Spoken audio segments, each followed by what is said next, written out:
work from home shift, and then I'm done for the year.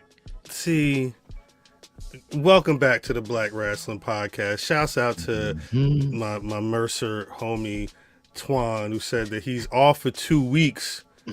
Merry Christmas is starting now. I wish. That's dope. I appreciate people, wisely taking their time. I'm not going anywhere, so I'm just gonna be home working and then not working for the next 2 weeks. Okay. It's gonna be light, but yeah, that's the cool thing. It's funny because what I do is they give you a certain amount of time to start with of like personal days. Right. And so I don't touch those. So at the end of the year, you got them. That makes sense. Because it's almost like a bully tactic. Because it's like use or lose. Facts. And I ain't losing it. So I was like, look, y'all gonna let me off. I'm not asking. Right. Like this is this is my time. Shout out to the folks. It was awesome, saucy. Piece of the fam Core. in the chat so far. Right. The fam on the screen. Cutting D. Shout out. It's that damn profile picture, man. That's somebody's cousin right there. Is that my family in that picture behind you? It's a piece of Joe Dixon. Yeah. Shouts to anybody tapped in on the Patreon. That looks like that could be my cousins in that background. It looked like in that photo. It looked like something I seen before. Brother Piece of Creek, what's up, baby? Shout out to the DJ V Dot. Always shout out to the DJ. Yeah, nah. Maybe one of these years I'll figure out how to properly. Ooh. Yep. That's what's up. Oh, now that's crazy. I'm ready to put mine away. Pause. I don't know nothing about that. Well, yeah, you may have to. You may have to at this point. Well, no, I'm definitely not telling that 7 to 7 story. I might could actually later. We'll have that conversation after we have this first conversation. Facts. Shouts to the chat. Shouts to the chat in the building. Peace to everybody coming through. Actually, I'm glad that people are the regulars at least are starting to file in. Yep. We got a Christmas, a little early Christmas gift for y'all, and I mean, I guess we might as well. On my mind. We might as well just peel back the wrapping on that right now. But before we do that, where's my Yamin at?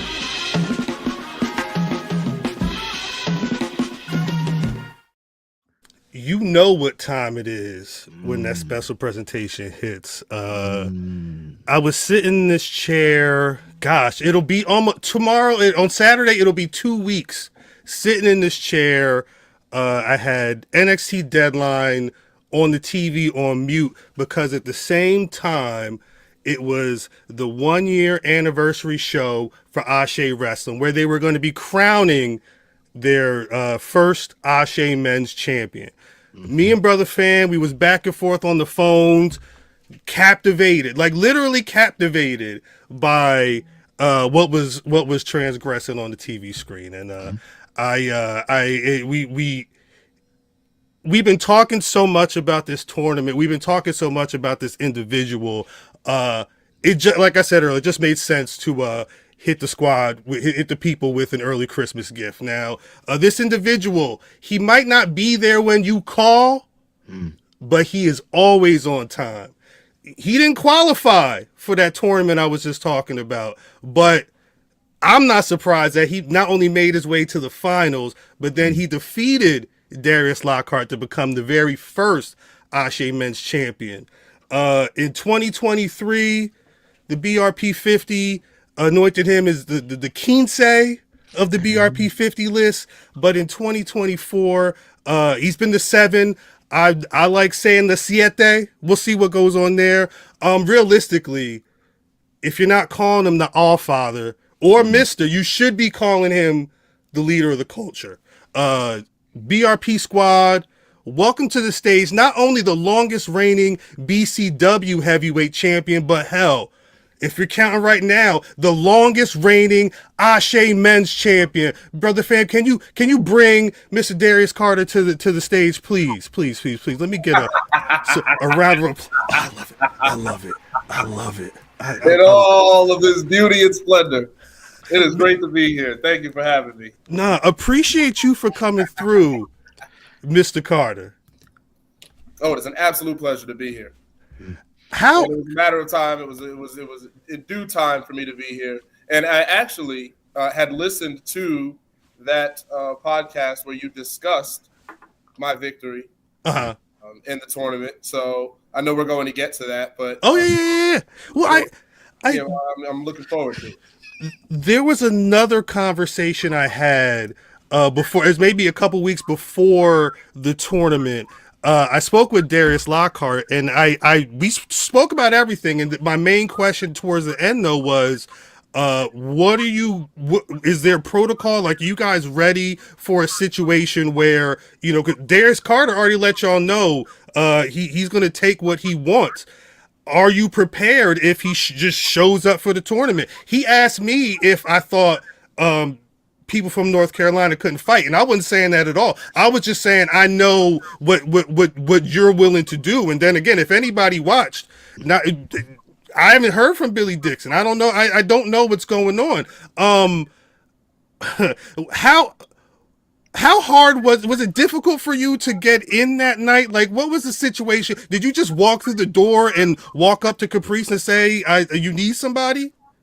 You could see the status of the culture that day. You could see the disarray, the chaos. This is what happens when you don't have somebody who's really in charge of the situation. When you're letting the inmates run the asylum, when you're letting the culture be the culture, indecisive, unable to make choices, decisions, disarray. That's all their fault. I didn't set any of that up. I didn't set up any attacks on anybody. What happened to Jordan Holt? What happened to Darian Bankston? None of that was from me, by me, administered by me, manipulated by me. That was their own chaos, their own inability to get out of each other's way. Facts. I said that I was going to be there, and I made sure that I was there. I made sure that I was in Charlotte, North Carolina, which is not my hometown, by the way, so I had to take the time to put myself in that position. When other people faltered, when other people failed, what do? You look to me. You look to Darius. I'm not their first choice. I'm not the one they want, but I'm the one they need. And listen, I was listening to that podcast, and I heard it be said about me being about the type of choice that I was as champion. If I was the right choice, if I was a great choice, if I was a good choice, you have to understand something.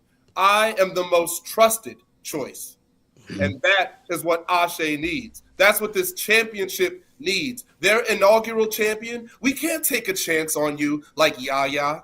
That's taking a chance on you. You haven't been to that mountaintop before. It may teeter. It may get rocky. You can fall right off. We don't have time for inexperience at the top of the culture right now. We need someone that is steadfast. We need someone that is planted on two solid feet. Somebody that will move this position forward, that will move these people, us as a people, forward. We've been running in place like hamsters in a wheel. We're going nowhere. And we dress it up with Trisha Dora's face and the Pan-African diaspora situation. We dress it up, but we don't ever really talk about it. And that's what I'm here to do. I'm here to put us in a greater position. And first off, we have to acknowledge that we're not where we could be. Secondly, we have to get there. And I'm the person that is the most trusted. I am the person that is proven. I am the person that has the resume, that has the track record of taking a promotion and bringing it to another level. So Ashe needed me really more than I needed this championship, if we're being honest. But I'm taking this championship and I'm hoisting it above my head as the crown jewel of the culture. This is the most important championship in the culture. I am moving the culture forward as its leader, and you're all going to thank me years down the road for this. Years down the road. You may not thank me tomorrow. You may not thank me next week, next month, but years from now, you will say, if it wasn't for Darius Carter doing what he did, being the man that he was at the time that we needed him, we would not be thriving today as a people. That's what I'm here to do. Hey, listen, I can't argue with that. And I was the person who was talking about the choices. I know you were. Gotta own up. But I understand. And it's fine, but it deserved to be addressed because everyone has the right to their opinions and to what they think and to what they believe. But you have to understand that this is a business just as much as it is a sport. That's a fact. And this position, and someone needed to be entrusted in this position. Darius Lockhart, sure, but you're running a promotion. You're saying you're not, but you are. You have a lot on your plate. He can't handle being the champion right now. Let's talk about the people in the tournament. Billy Dixon, you can't be champion because you don't know if you want to stay or go. Kyle doesn't know if he wants to retire or if he wants to be on the main event of every show. Wow. He cannot make a decision. We don't have time for indecisiveness. That's a good point. That's an excellent point. Jordan Holt, not ready to be. Let's stop it. Stop. That's a cute pick. It's fun. Local pick. Hoorah. Come on. Stop it. Ashe men's champion, Jordan Holt. Let's not do that to ourselves. Damn. Come on. You got to take the training wheels off before you can ride with the big boys. Wow. Stop it. Yaya, again. Yaya can open the show for me. Yaya can get the dust off the mat for me. Damn. And then I'll go and wrestle in it and paint my art. I saw he was online. He was one of the first people talking the night after. And y'all were going back and forth. But I guess he's not on the list right now. Yeah, back and forth because listen. He can talk. He can go. We're not sitting here discrediting the man. Mm-hmm. I know of his ability. I know of his talent. I'm never going to sit here and say he's not that. But to be Ashe men's champion right now, that's a lot of weight. He doesn't need that weight on his shoulders. He's a good semifinals guy. Damn. And we need that in the culture. See, that's the problem. It's too much chaos. We don't understand that there are levels to the culture. There are people at the top.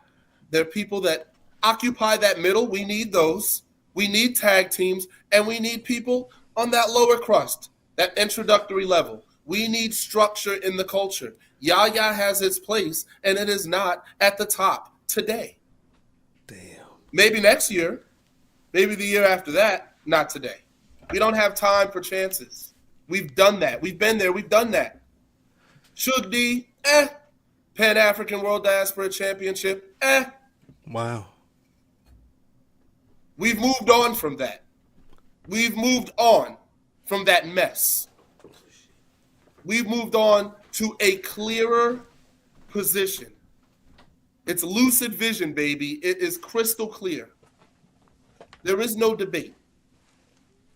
I hold the momentum, I hold the championship, and I hold the culture in the palm of my hands, and I have deserved this. Let's talk about how much I deserve this. Let's talk about me having to work for other people, help other people. That whole fight situation. Trisha, Dora, Shug D, helping them, making it about them. When was it my turn? That's what I was told. Oh shit. There are masters to serve. We have masters to serve. Who are these masters? And why do I have to serve them? That's a great question. Everyone else will sit there and nod their head. Oh yeah, I'll no questions asked because they're obedient to the wrong people. They're ignorantly obedient. He's rapping. I want to see who my leader is. I want to see who's telling me what to do. And if you can't show your face, then I'm going to step up and be that person. Clear in plain sight. I sat on that throne. You see who your guy was. I ended that show. You see who your guy was. Crystal clear. No question. No question about it. Where's Billy? You can't find him. Can't find him. Haven't talked about a single booking since. Where's he gone? Disappeared. Poof. How'd that happen? Because I made it happen. Everybody talking about making things happen. I make things happen. And then you wonder why I'm this champion right now. You wonder why I'm in this position and why other people can't fill these shoes. Other people are doing good. Good isn't enough. That's that. That's facts. Well, then I guess the question, as the leader of the culture, as the men's champion, especially, Ashe, there was a lot that was announced. Not only is Ashe TV going to be kicking off January 9th on YouTube, they've got matches lined up, but Ashe is going to be in Vegas during Mania week. do you have planned? Like, has anybody even been trying? Like, do you have thoughts on who you would want to be your first opponent in a title defense? But look at this. Look at how I become champion. And now there's Ashe TV. And now there's Ashe going to Las Vegas. You need someone's face to be on all of those posters, all of those flyers. Someone's face that is dependable, that is proven. Someone, of course, Darius Carter. Okay. That guy's hot right now. That guy's on fire. I got to see. Where's he at next? What's this, North Carolina? Oh, where's it? Okay, New Jersey, New York. Where are we going? Where's he going? Right. That championship. Where's he taking that? Damn. That's what this is about. Darius Carter going to Las Vegas. Taking Ashe with him. Ashe TV. Everything episodic. You want to talk about how that was essentially cinema, what you saw. That was like playing the violin. It was sweet, sweet music. It was symphonic. Yeah. How that all came let me into show place. you. Let me show you my favorite note, Darius. I'm sorry. This right here, this part of the symphony right here. Oh, chef's kiss. Love that. That's art. So speaking of art, I mean, come on, let's talk about it. Speaking of art, the belt, the championship on your shoulder is a beautiful championship. And my partner did ask about the new suitors, the new bows for that belt that are gonna try and take that championship from you. We see you all over the place. I've seen you all up and down the East Coast personally. What does it mean for you to take that specific championship with you certain places, the way that it looks, what it stands for, and who it is, what it is? It's a movement, and it's special to be at the top of it because you are leading a people, you are leading a culture, you are leading a mindset. And what Ashe has always represented in terms of not just the entertainment, but the respect for the sport, the simplicity of the design with Ashe inside of a squared circle. I mean, we have to understand that the meaning and I've never come out and lambasted Ashe for what it stands for. I've never gone against what Ashe stands for. In fact, I always felt like I represented it the best in terms of the finest, in terms of top level athleticism, storytelling, everything that we as a people are capable of doing and presenting to you on higher levels than other people. We're not going to keep that in the corner anymore. We're going to put that on the forefront. We're going to make it black, basic, beautiful. Give you all types of everything. You have all flavors of ice cream at Ashe Wrestling. You have, and this is what I'm talking about, is those divisions, those clear places, those lines on the ladder. Not everyone is in the same place. Not everyone can do that. If you're playing Jenga and the pieces are too heavily reliant on one side, it's going to fall. We need structure. And that's what I'm literally here to do, is to tell you what you've needed to hear all this time. I'm going to tell Yaya where he stands in the culture. I'm going to tell Jordan Holt where he stands in the culture because everyone's too afraid to say it to you and to let you play your part. Because if everyone plays their part, we all move forward successfully. But if you don't want to accept your place, if you don't want to accept where you stand in this game, a rook is a rook. And if you have a problem with that, which is, again, it's not my position, it's above this. We're on a mission to move forward. If you can't play your part, then you have to be taken out. Who are some of those names that you feel like, if we get this movement to move, one band, one sound, so to speak, who are the people that you think can benefit from being pulled up from the system moving correctly? And that is a great question, right? It's about who's really willing to come up and take it. Again, Yaya is a guy that we could say there was a ceiling over his head, But another point of it is, well, then go ahead and break it, because I've broken it. I've continued to break it. It went from glass to concrete. They keep changing the material.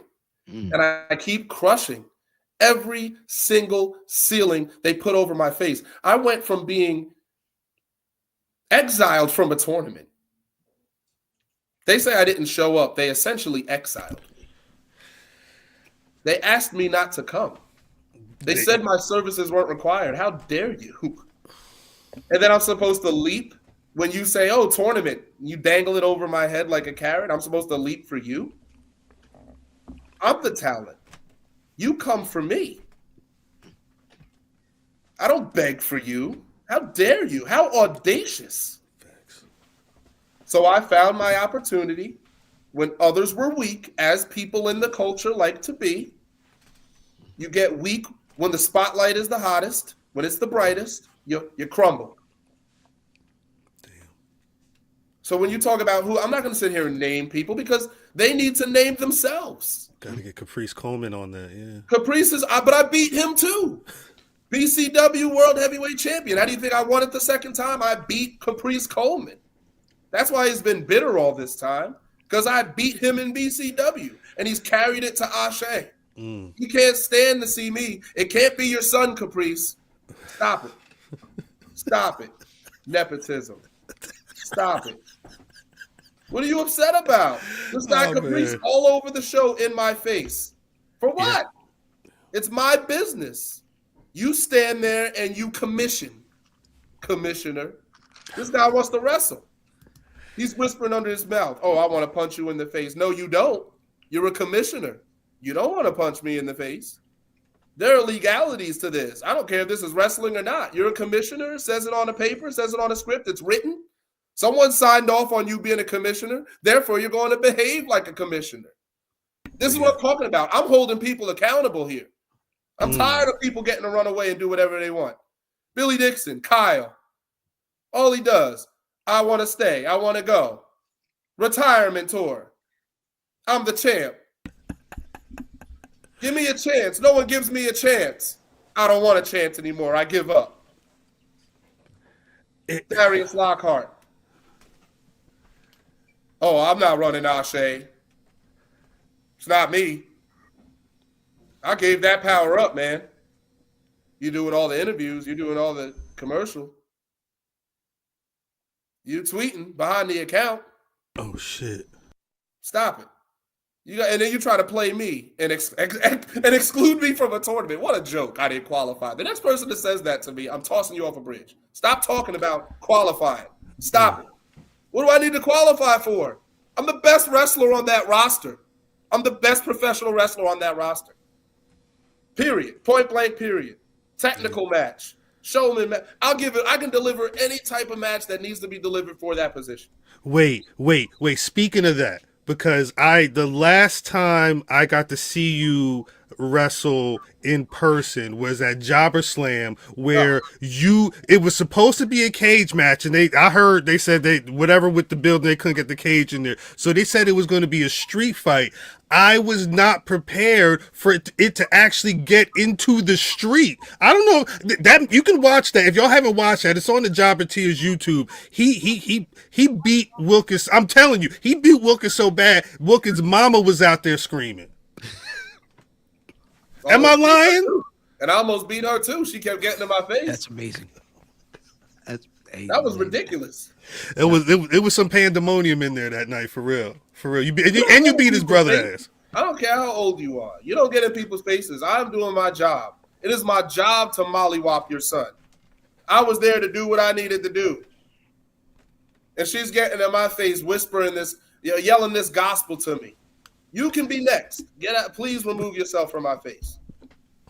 Wilkins put himself in that position. They said they couldn't get the cage in there. They saved that boy's life. I couldn't get the cage in there. Couldn't, because his mother was there. That's why they couldn't get the cage in there. I wouldn't have been able to get the cage in there either. His mother was there. Imagine what would have happened to that man in a wrestling ring with me. In a wrestling ring with me. Everybody was so busy promoting the match and talking about it. They were not actually thinking about what it was. It was a steel cage match with me. Crazy. With me. I don't need to be the biggest, the fastest, or the strongest, but I put it together better than anybody else. So that guy puts me in the ring. Yeah, look at that. We see what you do. We see what you do. Look at that. It's beautiful. Put it in a mural. Facts. You know, the T-shirt. I need Nick Shin to answer for whatever he's doing in this picture. he's crying. He's saying, "Hey, Mr. Carter, stop. Stop. It's too violent going on right now." Like it was again. Because they said it's the first time we ever saw blood in our Shay. I don't know if Darius has ever bled like that before. Darius number 2. That weak DNA. I felt that. I felt his DNA, that weak plasma in his body. This position is too much for anybody else to hold right now. For me to be this guy, I'm the man that they need me to be. I'm the contingency plan. A theme of this entire year. We're almost at the end of the year. The theme of this entire year is uncomfortable truths, right? And I think that you represent that very well in this situation, right? I mean, always, Kat and Kendrick, like all the stuff this year has been a bunch of uncomfortable truths. The one uncomfortable truth that I kind of want to ask about is when the WWE started this WWE ID situation, your name is one of the more consistent names I see that folks attach to that situation. If they come a calling while you're still here in your calling with that championship on your shoulder, does that look like a man in his calling? I mean, what's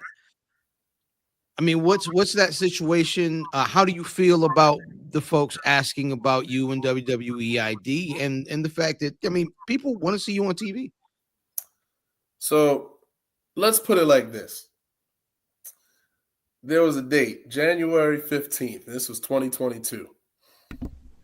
It was a day that I had 3 shows at the same time. Within the same day. We're talking the same time. The call time was 6:30, 7 o'clock, and 8 o'clock. Between New Jersey, New York lines. Oh, wow. I had a commitment to all 3 of those places because I was top champion at the time, or was about to become top champion. This was Catalyst Wrestling, this was Warriors of Wrestling, and this was Pro Wrestling Magic.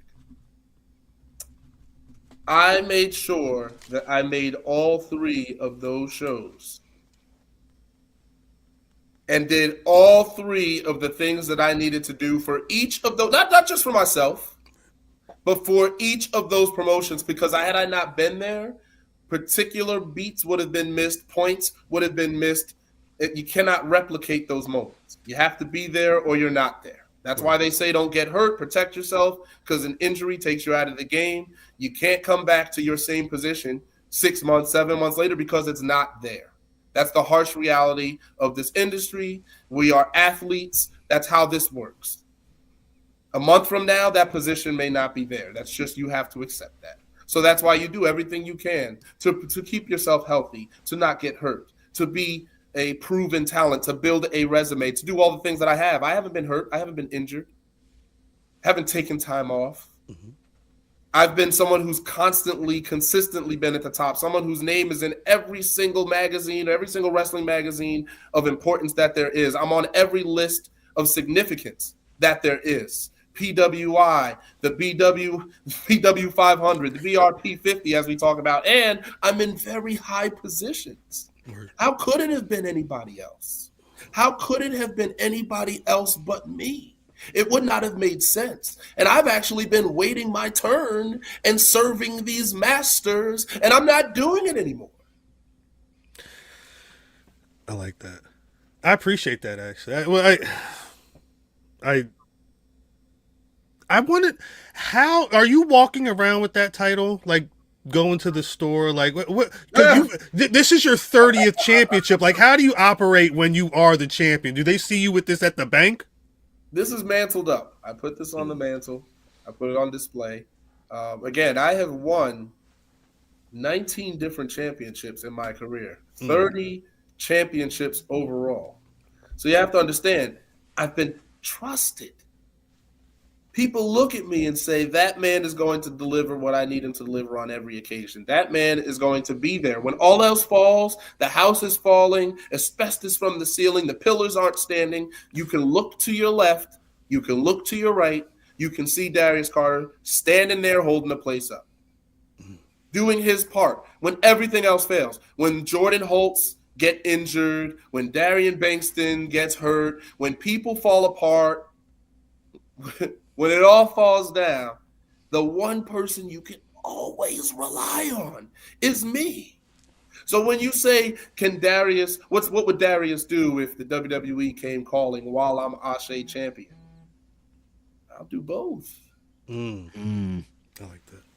I do like I that. will carry the mantle as far. There is no abdication of the throne. There is no surrendering of the throne. I'm occupying it, and I deserve it. That's what we're forgetting is I deserve this.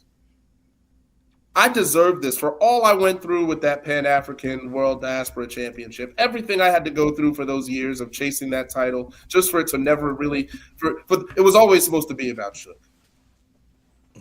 Shook. And that's fine. You can main event with Shook, or you can main event with me. You can go with this, or you can get with that. But I'll tell you that this is what's hot right now. This is the movement. This is the way. Damn. Nobody could have done what I did at Ashe. Nobody else could have done that the way that I did it. That's a fact. That's the art of it, is I weaved into every position I needed to weave into, and I wasn't slippery. I did nothing wrong. Everyone else made their mistakes. Billy put himself in a bad position. So I handled it. Damn. And then Darius I met in the main event. What was wrong with beating Darius? What did I do wrong there? Hit him with the royal sweep, picked him up, hit him with the second royal sweep. What was wrong about that? What was wrong about making him bleed his own blood after I warned him about all the things he said about me? I tried to tell him. What was wrong? What was wrong about me getting my licks back for everything I had to go through? What was wrong with that? I don't see the issue. So why does anyone else? If only more people could have that mentality in 2025, but I don't think people have learned. We have to get to the show, Mr. Carter, but I wanted to ask you one more thing before we let you go. How does Darius Carter celebrate the holidays? Or again, I know you keep the title on the mantle, but like, are you bringing it around? You know, you visiting family during this season? Are they getting to see the gold up close and personal? Hey, and also to tack on to that, how did you celebrate your championship victory? That's a good question. Well, firstly, you're saying you're getting to the show, but I am the show. Facts, my fault. I apologize. That's another error that I see. I don't wait to address errors. I appreciate it. You notice how we're knocking them all. I don't want to end up like this. So I anytime you tell me, yeah, just let me know. Just let me know. Look at that man getting humbled in his own ring. For his own promotion. His own banner on the side, the bottom right. Isn't that beautiful? Look at that man bleeding on his own mat in his own promotion. I wasn't kidding when I said I own all of that. All of that is mine. By proxy, by design, it is mine. I deserve it all. That's my ring. Those are my steps. That's my mat. Yolanda, that's my referee. Oh, wow. Nadia, that's my ring announcer. It's all mine. I deserve it. Is that why you put your hands on him like that? Hey. Because I told her to come here, and she looked at me like a deer in the headlights. We don't have time for that. If I need you in position, and you can't get in position, I will put you in position. What part am I not making clear about this? I am very serious. Don't get him mad, man. When I speak, it will be done. I told her, come over here. She looked at me like she didn't understand what that meant. Like we had time to stutter. I don't have time to skip a beat. Get up. So I grabbed her and put her in position. If Caprice was a real commissioner, he would have put her in position. This is what I'm talking about. We don't have time for it. How do I celebrate the holidays? I celebrate them as a man should celebrate them. I get gifted. I get rewarded things. I get taken out because I'm good to people. If you're in my circle, money is not a thing. We drink, we laugh, we have great times. Sangria, I love me some sangria. So I have me some nice red sangria, extra spike in it. Love it. We call it nation. I was nation. I was nation. All over town. I love it. What are we talking about? And I'm a New Canaan resident. Okay. But New York I enjoy as well. And please believe, I make my tracks, but I cover them up very nicely. It was a beautiful time celebrating and nature and just having a toast with this beautiful championship, which I've worked so hard for. People won't ever talk about it, how hard I worked for it. They're going to say I took it, I stole it, I leveraged it, I put myself in a position, but I earned this championship, and I deserved that moment more than anybody else in the culture did in the year 2024. That's just the way that it is. We have a lot of wrestlers that are good in the culture. We got a lot of wrestlers that are doing good things, but you don't have that aura. I have it. I have it in spades. It radiates. People want to copy it. People want to take it. They can't have it. They want a recipe. They're like Plankton and SpongeBob. Everybody wants a taste. Come on. It's facts. Come on. The show has started, but we have to get to the rest of the show. Siete, Ashe Men's Champ, All Father, thank you for coming through. Greatly appreciate it.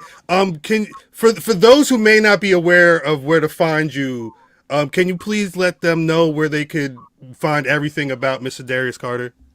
Absolutely. Look out your window. Look to the sky. I am the sky. I am the world. I am everything, and everything is me. But if you're looking for Darius Carter, you can find me Twitter or X, Instagram, Facebook, all the same. It's /Mr. Darius Carter, DARIUSCARTER. You can see it spelled. You know the name. Remember it. You can find me all over. I'm always posting, commenting. I'm always advertising as a real wrestler should be. I'm always promoting as a wrestler should be. Then it's just when you stack these facts on top of one another, it's like it doesn't go from, wow, I'm surprised that he's the champ. It's to, of course, he's the champ. And then from there, it goes to who else could it have been? The answer is nobody, because nobody else does it like I do it. Look at those pictures. Look at all the pictures that are still coming out. Yeah, there are a lot of great photos. Like, this was my favorite from the night, but there are a lot of great images from that night. Come on. Regality. Yeah, that throne. Damn. My ode to the 2008 King of the Ring. Love it. Love that. Mr. Darius Carter, thank you for coming through. Hopefully we can do this again at some point in the future, and I can't wait to see, honestly, who asked you about to beat next. Thank you. Thank you. Thank you for having me and this beautiful championship. Oh, shout out! Oh, shout out! Thank you. We have just been graced by one of the most excellent individuals in the world, especially in the world of pro wrestling, Mr. Darius Carter. Thank you very much. We will see you soon. Peace. All right. You want to ask me some questions? Yeah. So ask me no questions. Do I have questions to ask you at this point?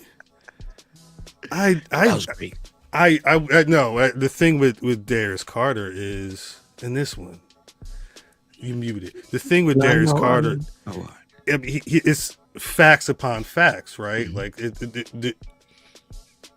Like were lies detected? I didn't see any. No, he came on and talked fly shit. But It's accurate. Like, again, it's like, when you see people, they just come out, they're gonna cut a promo and be like, "Hey, I'm the best motherfucker in the world." We seen what this man been doing. Yeah. Yo, I often say that like Bobby Lashley is the most pro wrestling looking pro wrestler. Darius Carter might be the most pro wrestler I've ever seen. He's on. Like you know what I'm saying? Like he's the problem that we see in some of the folks that we would love to see be successful, but aren't. Is that he knows, he gets it. Like, and that's one of my favorite things in pro wrestling is to see someone get it that clearly, that evidently, and it jumps off every screen, every page. It's impressive. 70s evil turtleneck. Yeah, I was gonna say he looked like he was ready for a Christmas party, and I don't mean that in any disrespect. Like holiday party, yo. The lower crust. Lower crust, lower crest, or symphonic. Though symphonic may end up being the name of the episode. Or weak plasma. Like he did say like this nigga he was just 97 cannabis on here. Like facts, it was facts. every other bar after bar. Weak plasma's a great one, and it lets you know like there's a reason why people are tagging WWID like that. He's I could see him being a dastardly individual in an NXT if you really wanted to do that. He's a dastardly individual everywhere.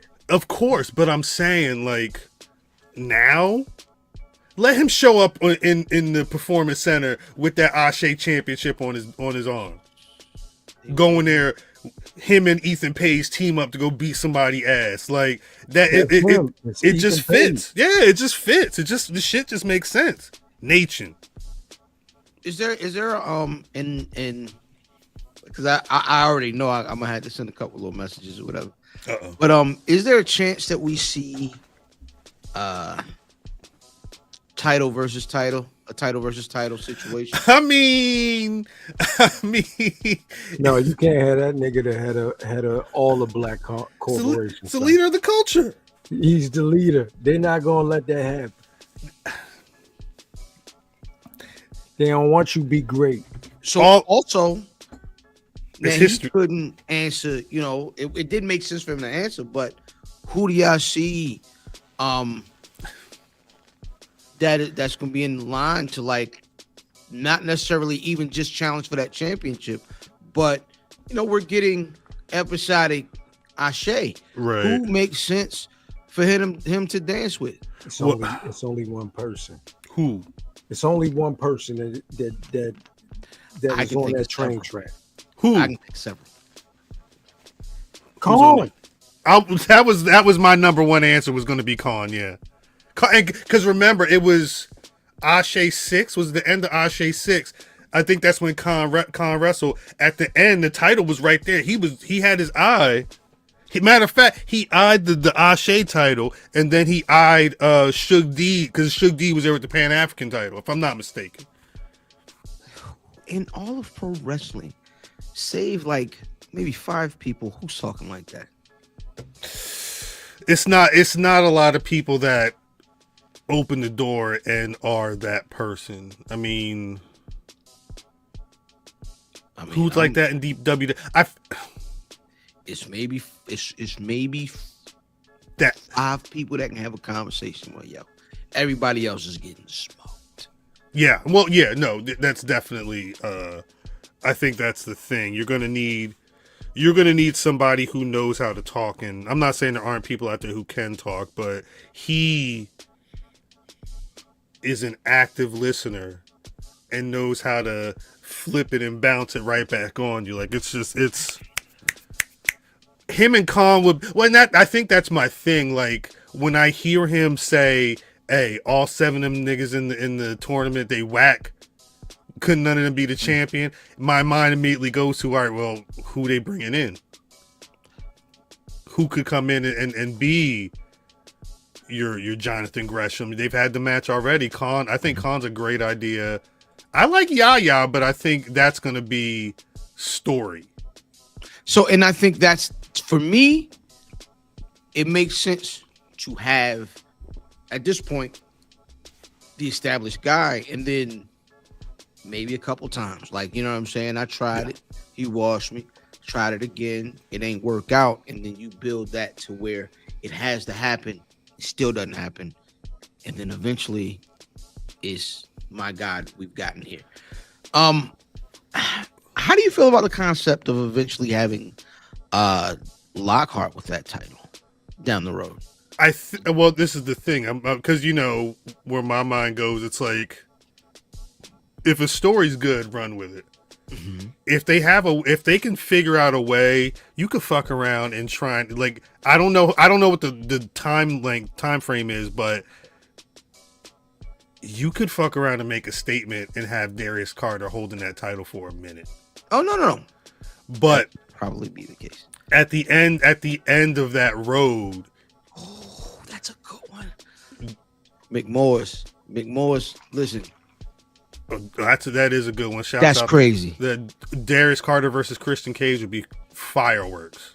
Yeah. Talking, back and forth, that would be fireworks. Yeah, but yeah, I think there's a situation where maybe Darius Carter is dominant. Hell, you could hold another tournament for a number one contender at a certain point, and then there's stories within that, and then the winner of that is going to face Darius Carter. I think I could see it being Darius Lockhart at some point. Something tells me that it may. I don't know if it's going to be second champion or maybe third or fourth. I think he wants to establish it before he's the guy. But I can also imagine that being the man who started the promotion and then fighting your way to hold the title, that's got to be an ill feeling too. We got to get to the show soon. Did anybody do I want to open up a can of worms and start talking about a Superman trailer, or should we just start the show? I say go on, open the worms. Chat, what y'all think about that Superman trailer for real? Here for the chaos. I don't even think I have the chaos in the. That was my Cal impression, y'all. What? I don't know. Math about to hurt somebody. I need to throw the chaos. There's something going on. It's always something. It is always something. Nah, but did Crypt? Well, all right. So that was probably the biggest thing, right? Everybody loved the damn dog. So for me, no. You weren't a fan of that. No. I'm not saying that. That just wasn't it for me. We've seen a couple of iterations of Crypto recently. Really, yeah. You know what I'm saying? Right. So no. I thought the trailer was dope, and I thought it was cool to see Crypto. But what I saw from it is they are clearly intent on world building. You saw different things. It wasn't just we're gonna make a Superman story. This was what you're gonna see Hawk Girl. You know what I'm saying? You see, I mean, Hawk, like you see so many pieces of that universe. Yeah. You know what I'm saying? That's being built out. That I kind of want to see what they're gonna do. That's the thing. I think while some people for some stories it's good to have a little chaos, right? Chaos. It's always good to have a little bit of chaos, but I think they definitely, with this one, they have to build the world. They have to. This is the beginning of all of that. Is this not even coming up? Jesus Christ. I don't know how much you can establish in a first Superman film, but you have to establish enough. Shout out to South Balmer. Piece of South down there at the yard there. That green booze news on. That Green Lantern shit look. I don't know. Is this Superman? It's a white man. I don't know. Is that chat? Is this Superman? Dark hair, white dude. I mean, I guess, you know what I mean? Do you know who they could have cast is Eddie from New York Undercover. Is the Superman got to be tall? No, not on movies. You've seen Tom Cruise movies. But he's not Superman though. He's the man where if the mission is impossible, but like if you got an impossible mission, he gonna jump off the shit. But I mean, you just gotta shoot it right. Superman can be almost any height as long as he looks proportional. You can't have him with. You know what I mean? How tall was Christopher Reeve? I guess is the best question, because we were talking about this offline, and I think there was a decent consensus in the chat that Christopher Reeve was 6'4". Christopher Reeve was like we are also. 6'4"? That's what I'm saying. We are going on a horse. He could have walked. How? We are people of a certain age, so Christopher Reeve is going to be our Superman. Yeah, see, Superman at least got to be 6'1", is what AJ said. Think so? I don't think Tom Cruise could be Superman because I don't know if I feel like there's a height requirement. Tom Cruise is Shane McMahon is crazy.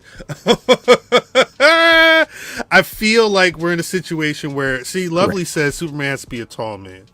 Vin Diesel the same height as The Rock in the Fast movies, but they're not Superman. But this is what I mean. I mean, you. Is that why Black Adam failed? Because The Rock is the height of Vin Diesel and he should have been the height of Christopher Reeve? How tall is The Rock? Yo, knowing Superman's listed height is insane work, Vaughn. Oh, The Rock is 6'4" as well. Then why did Black Adam fail? Oh, because it wasn't good. Could The Rock have been Superman? He's his height. He's got to be a white man, though, right? You got to have hair. Yeah, Rock. You got to do the little, you know what I mean? As a man who doesn't want to take off his hat because he's not shaved his head in a minute. I understand the plight of losing hair, and I don't know. Like, I also don't know what The Rock would look like. Can you imagine if they tried to hairpiece it? That's what I'm saying. Like, Superman can't have a hairpiece. It's more important that Superman has hair than that he is tall. So Superman, he got to be white. Superman could be 5'9" with like a good head of hair and muscles. As long as now he can be 5'9" in real life, but they have to shoot him at 6'4", 6'3", whatever. Damn, they're gonna have to CGI his legs. No, you just shoot him from underneath. Yeah, but like he also like at a certain point. I got the mean cheek going up. Low key. No, I couldn't have said it better. Low key. But he's still flying. Like at a certain point, like because there she go. Lovely said they can't be under 6 foot or 6'1" or 2. At a certain, them people they're gonna like zoom into the back because there's a lot of shots of that flying. He don't look 6'1" or 6'4". That man is barely 5'10". The hair is good. Rocky Maivia could. The Rock can't. Nah, not with that pineapple head, son. Yeah, you would have to. That shit would need super relaxer. He would need he put the Krypton relaxer in that motherfucker. Yeah. I don't know. Not Superman with ultra perm. Oh, Superman, they ain't nothing but we couldn't perm Superman's head. He broke everything. The lie had no effect on his follicles. We've lost all of our inventory trying to straighten this man's hair. That's crazy. How tall was Dean Cain? This actually may prove. Dean Cain was This may prove your point. Dean Cain. He was 6 foot. But Dean Cain was he's number 2. He's number 2 Superman for me. Damn, wait, who else was Superman? Brandon Roth, is that what his name was? Wait, better question. Who has played Superman, huh? Because it's a lot of people. If you go back That's to the guy in the 50s. Hey, now. Yeah, for real. Oh, shut up. That's that Darius Carter. I'm sorry. Hello, let me get Jimmy. Jimmy down at the Daily Planet. Hello. Kryptonian perm is funny. Who played Superman? Yeah, you got to put a little bit of kryptonite in the perm so it'll take. Right. Who are some of these people? They put too much kryptonite in the perm, and then you know what I mean? Brandon Luther never quite Shout out to Sid. Who is somebody? I don't know who some of these niggas is. Brandon Routh. You were right. There was that was bad. That was Superman Returns. Now this Earth had a black Superman, and he wore 23. Yeah, facts. Cavill, What are we talking about? Henry Cavill is who everybody wants. I mean, it can't happen. Cavill. It can't happen. I like Cavill. I also don't care. He looked like Superman. He was a white man with dark hair. Yeah, but he like this is what Superman looked like. Let me. I'll say this to me, and I don't know if anybody would take this as a diss. I think he really, really looks like Clark, which makes him good. If you understand what. Yeah. Just like I thought the dude that played in the Batman. Yes. Was an amazing. Well, he's great. He's what's his name? Fuck. Well, I can't think of your name. Cat Williams should play Superman. Is crazy. That's crazy. What is he? I'm tired of this raggedy General Zod. What is his? Why am I blanking on Robert Pattinson? James Marsden could play him. That is correct. I would. Hold up. James Marsden. Yeah, I can see that. James Marsden. He's from the video game. Red Dead. Oh, he may be too short. He's 5'10". I think he's very good. James Marsden is very good. He was good at, what's the last thing I watched him in? He was good in the fucking HBO show with the people that was robots. Fuck, I can't remember. Yes, with my man, with Peoples. I am blanking. It's probably like right here on the screen too. What the hell's the name of that show? James Marsden was Cyclops. Yeah, he was Cyclops. Suntan Superman. Yep, book it, Dano. I don't know if he's tall enough. That may be my own Yamin though. Dwight Howard. Nah, listen. I'm not. My Superman can't sit out a game for glutes. I'm just saying. My Superman can't have a whole Black episode. For the Wizards, that nigga was out for 6 months with glutes. They said, look in the chat for what? What I miss? I don't know. I don't know. What did Ron? I heard that. Westworld. Yes, Westworld was a show. That was some good James Marsden acting. I'd like this. I could see him as Superman, but like his Superman needs to have like lines and shit. Like he got to be talking. Cause that guy can act. So it would be more Clark stuff. Cause I mean, Superman don't be rapping. Nah, Superman don't be rapping. He be like, to the Palace of Solitude, Fortress of Solitude, onward crypto. Like, all right, nigga. Unhand that woman, and then he just fly over there and beat their ass. What did he say to that nigga when he say to Ben Affleck? Does he bleed? Like, all right. All right, so hold on. Let's ease up off of how dope. I guess aesthetically, yes. But does he bleed? All right, yo. Martha. Nah, yo. Like, come on. He was cool. He looked cool. Shaq was better off playing Steel from Juice. I don't give a goddamn. On that note, we should probably start the show. I think based off wasn't Michael B. Jordan supposed to be the Black Superman? That's gonna be like one of their side stories. I do like that in the James Gunn regime, they can do the one-off stuff. Michael Ealy as anything evil is perfect. Michael Ealy is evil Superman. Could Michael Ealy be Bizarro Superman? How tall is he? Let's see. I'm sorry. I feel like Superman gotta be a certain. He's 5'10" as well. I guess I always want Michael Jai White to just be a karate man. Yeah, Michael Jai White is the best karate man of all time. He could, if you redo The Last Dragon, he could be Bruce Leroy. Nah, he gotta be show enough. I think he's too old to be Bruce Leroy. How old is he? 50s? He's gotta be 50s. I guess it would depend on the story you tell. There's a way you could do like a revenge story, but I don't know who show enough would. Well, they were talking about at some point having weren't they trying to say Sam Jackson? They wanted him to, or was that the rumor? Yeah, that was the rumor. I think at this point He would be a better Eddie Arcadian at this point. Who showed Jonathan Majors? No, you can't do that, can you? I take it. Hey, they putting out the Magazine Dreams movie, and I saw the one photo and he said, and he put on hella muscle to play that bodybuilder dude. I'm looking for the glow, and I'm looking for Coretta. Have you seen either?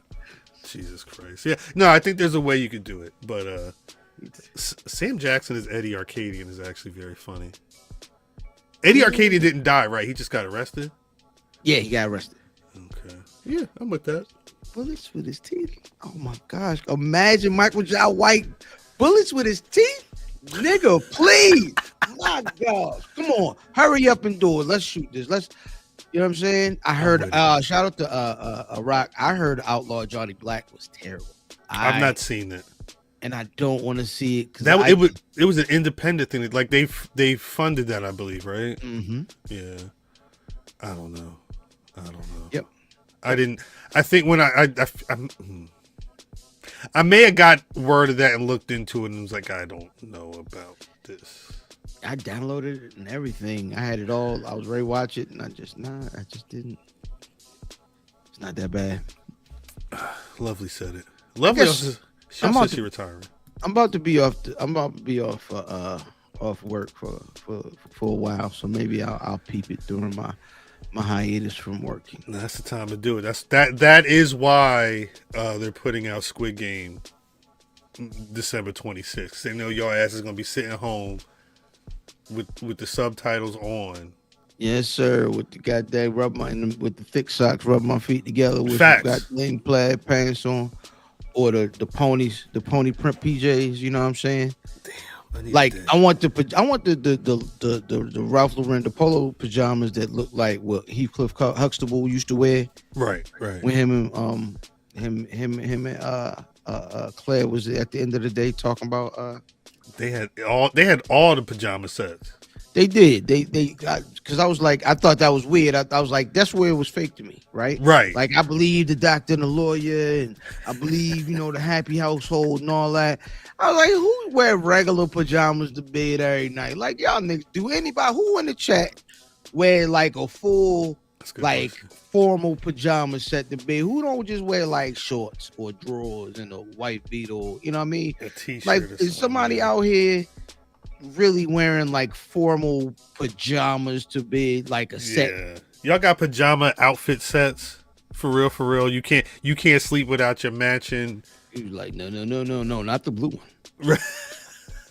That'll clash. I wear Eagles pajamas every day. God, dog. They look every day. Rock them to sleep every week. It's boring. You got multiple sets of those? Mm-hmm. How many is too calls many? Them, he got the flap on the back. He call them tush push. That's when you come in, cuz. I had a whole bunch of bullshit going on, and I finally got it resolved. You good? Hopefully. Somebody got the doubt. Facts, yeah. Hey, cuz, I'm gonna ask you. The last person actually, I know what my cousin's already gonna say. Do you wear? When was the last time you wore a full pajama set? The whole blickety. I was like 5. Nah, that zipped up and had the hard feet on the bottom. They had to cut my feet out. That's some shit. You ain't live life if they ain't had to cut the feet out your footy pajamas. Feet out. Oh. They had to cut the feet out when I was like 3. There go your man's cut. What is he talking about? He just BRP pajama set? Like the naughty by nature joints, but BRP PJs? BRPJs? BRPJs. I'm writing that. I'm putting that down. It's not the name of the episode, but BRPJs. Heads to put bed. in. You know. We need. Yeah, we need the sleep set. You need the stocking hat. The one to the side. I got one somewhere. It's. Hey yo, do y'all remember in the 90s where it was a thing where niggas had them sleep shirts? Niggas had sleep shirts like when Shadow Henderson was like blending honeys, they had like the long Heathcliff Huxtable. You know what I'm saying? The ordeal. Wearing them during the day though. Nah, I don't think they was wearing them during the day. Nah. I think they was going to bed with the long shirt though. Just the long shirt. Yeah, I never did that. Just walking around with a candle and one of them hats. One of them. Like One of the stock hats. Well, I think it's time for my slumber. Yeah, exactly. God dang it. With that. Hey, it's too late to be holding that candle, nigga. Yeah, facts. Facts. Gee, it's copyrighted already. What's copyrighted already? BRPJs? Is it? Putting heads to bed? They lived in 3-4. They had it this. I don't. Yeah. Let me know what's copyrighted. We're still live, right? That's Yo, that's all I'm worried about. That's all I'm worried about. Okay, I'll be followed by 3 ghosts tonight. The Ebenezer special. Goes to Hennessy Past. We need to start the show. We need to get out of the cold open and actually start talking some wrestling. What you telling me to do? What you telling me to do? Hit the button, nigga. Greetings, wrestling fans, and welcome to another action-packed card of All-Star Wrestling.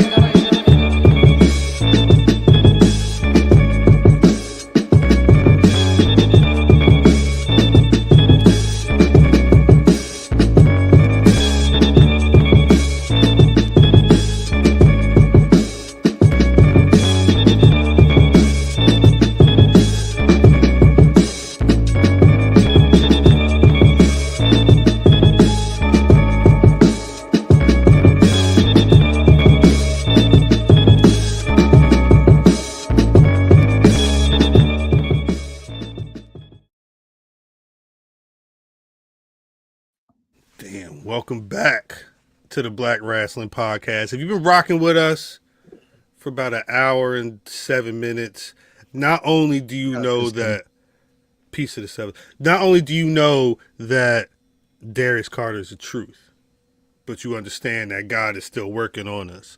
As always, it's your boy Cal.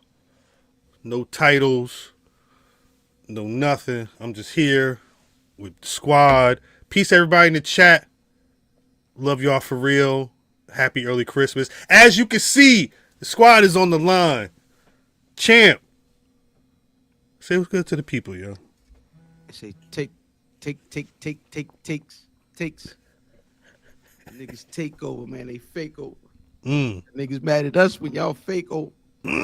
Most niggas in y'all squad is fake soldiers. Smoke you niggas like Doja. Please don't get it confused. Listen, if you niggas come outside talking really stupid like y'all talk while y'all inside, understand we are who we are in these boxes. And when we get outside of those boxes, we are the same niggas. It's not our fault that you aren't, is all that I'm saying. It's not our fault that you aren't the same niggas in these boxes. Because we the same niggas. I'm sorry, I can't help it. I got to answer to them folks upstairs and them folks outside. Exactly. We are the same niggas in these boxes that we are outside. So if you see me in the streets, shake my hand. IlFam79 social media choice. Brother Mav. Shit.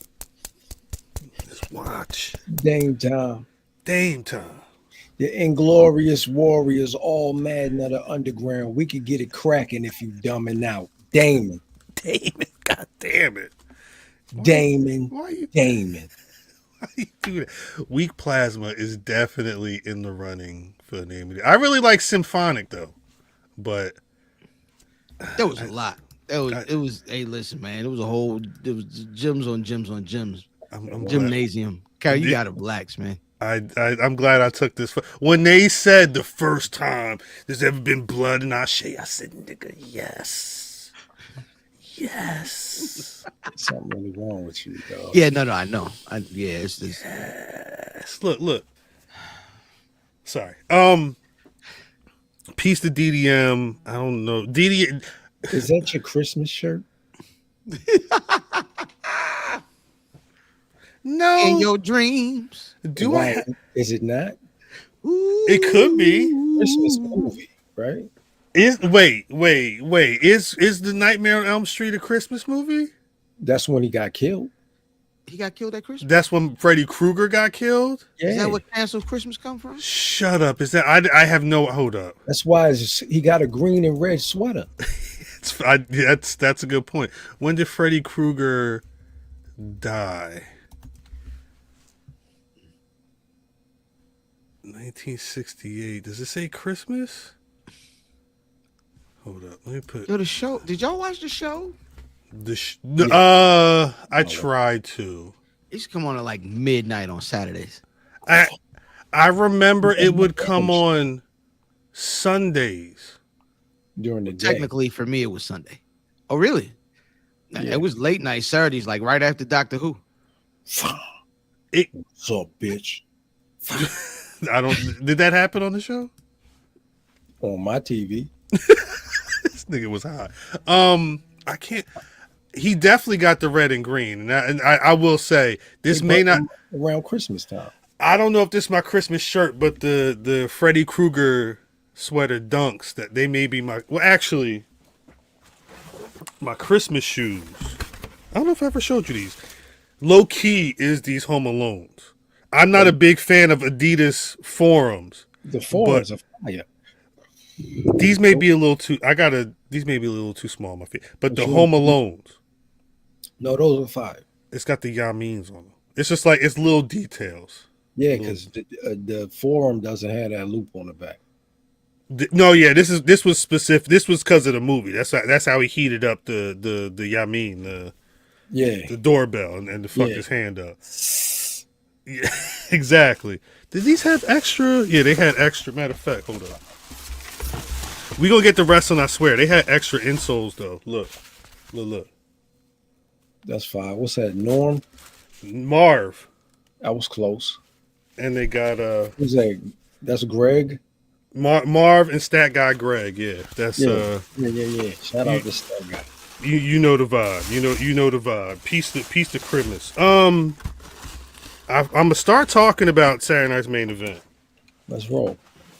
DDM said, DDM said, I'm gonna be here at a certain time, so make sure you don't talk about Mother Green before I get around. Before you make it. So I'm not gonna start with Mother Green, but I did want to get thoughts.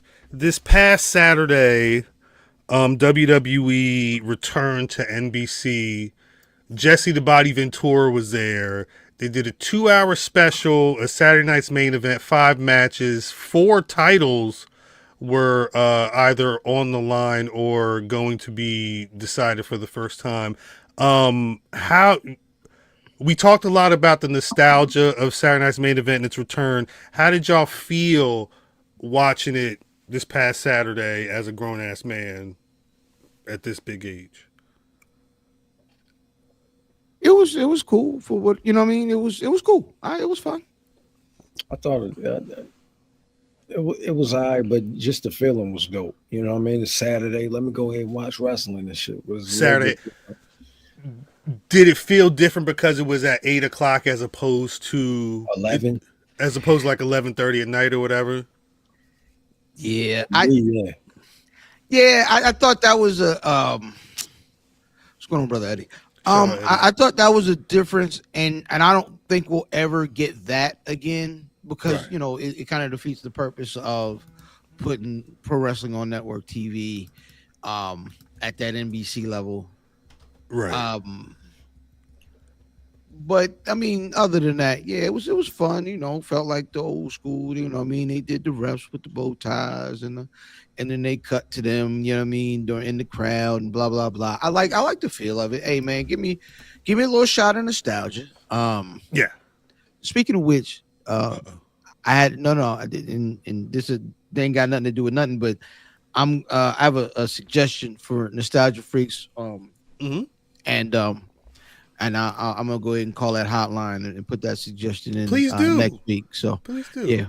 Yeah. Y'all tune in. You know what I mean over there at the shoot. Got to make sure that Hollywood is tapped in on the phone line. Yeah, I got him. Yeah, I'm gonna get canceled my first episode.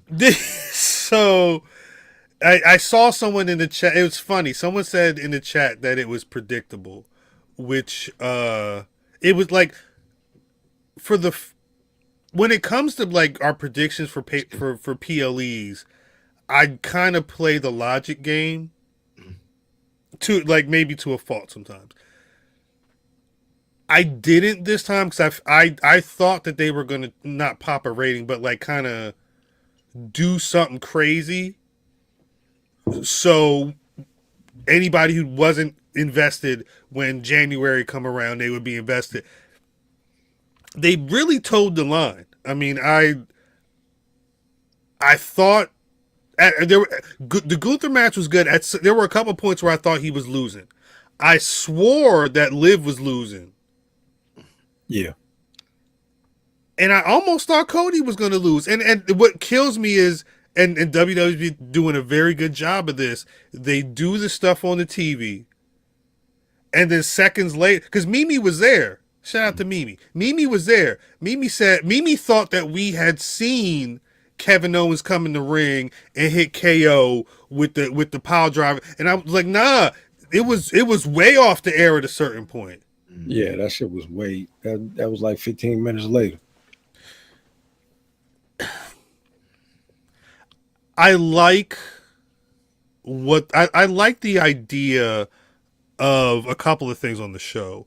I think I first saw it with the Liv and EO where they were doing like the champion and the challenger, like those the specific packages they were doing for the matches beforehand. If you thought about the show as like this is on at prime time and they're maybe getting new viewers, I thought that was a cool way to try and get people up to speed with some of the storylines that was going on. Are they doing the sleight of hand thing with this? Where Maybe. This is the time of year where there's the quote unquote lull, right? Yes. And are they actually in a lull? However, they're just really, really good at making everything feel like it's a big deal. So while the pieces aren't necessarily moving because and the thing I keep hearing about more than one feud is, all right, it's time to move on from that. And the fact is they aren't, because they're really in a holding pattern. It just doesn't look like it because everything feels like a big deal. I think you're on the right track. We were talking offline. That's why I brought up the Superman stuff. So we were talking, and my brain has had a couple of comparisons with WWE, and I think current WWE. I don't know if Triple H would be like, yeah, giving Kevin Feige credit, but I think one of the beautiful things about the way that they're letting storylines breathe and allowing for a number of different fairly viable options for these stories is just like if you're into the MCU and you want to, you're going to try and brainstorm how they're going to get Thanos, or how Thanos is going to, like, you know what I mean? Like having those conversations based off of all of the knowledge and all the different characters that they bring into some of these storylines. I think that can help a story breathe a little longer, where in the past, because they wouldn't be taking that much time to be investing. Again, it's not every story, but what story, the CM Punk and Seth Rollins, the Cody Rhodes and Kevin Owens, obviously the Bloodline, like there are so many different tracks that these things can go on, and it makes sense to a number of different people. I think that's part of it, but I will say, because talking about the Kevin Owens and Cody Rhodes situation, and I guess we're going to bounce around now. Kevin Owens showed up at the Raw kickoff on Netflix with the title saying, "I am your champion." Like, I think even if this feels like a lull, they are putting because that's a cool storyline. Mm-hmm. I want, like, Friday night. I don't know if Cody's going to still have the Winged Eagle title, but like it's Saturday night's main event in January. One night only. Please listen. This is all right. Real quick. Keep going. Fan. When they want to prepare you for something, they tell you early, Of course. Rock ain't making it to WrestleMania. Listen, when they tell you something, one night only, then we putting this back, Cody. Believe them niggas. Believe them niggas, and for two reasons. Mhm. First of all, because if you don't do it, you're setting yourself up for disappointment, right? Possibly. And then the adversely, if not, you're gonna have a good time because you believed it, and then they swerved you, and you were surprised. You had a good time. You're right. Rock, wait, he has the Winged Eagle? I know he had a title in his hand. I guess I need to confirm. But yeah, he has a title. I guess he would, whatever the situation is. Oh, that's right. Yeah, Cody's dead. Like, he's dead for 3 weeks. Y'all don't think Cody's going to be around? Holding pattern. Cody's gone until January 6th? Yeah, he's gonna rush the Capitol again. No, I think No, I'm saying like that are we saying, well, maybe I'll say it like this. Are we not going to see Cody until WWE hits Netflix? I think officially? I think that makes sense. I think that makes perfect sense. I saw a question on the timeline. I don't know if it was Kaz or whoever. Okay. They asked a question I thought was a good question. Fireworks go off. Welcome to Raw. We hear, is it McAfee and Michael Cole? Yeah. We hear the voices. Who is the first face that we see on Netflix? The first face, like the opening promo? Right. After Triple H? So initially I was thinking, yeah, they're gonna do the Triple H thing. I'm with you, Justin. I'm with you. To Monday night. I thought that. Are you ready? Then I remembered. January 6th is the first show of John Cena's run. That's smart. On television. I think the first thing we hear is MOP. You know what when you say that, you know what I immediately think? It's going to be Logan Paul. I could see Triple H coming out to be like, "Are you ready? Welcome to Raw Netflix," and then it's whatever Logan Paul. I listened to him on that. Faith in these people, that would be terrible. He's a part of this, but that's not who you bring back for your because the lapsed niggas is who you want to keep, right? So you give them who they knew, and you give them Jonathan Edward Cena the third. Like, you know what I'm saying? That's what you do. Donald Trump is crazy, Joe South. That's crazy.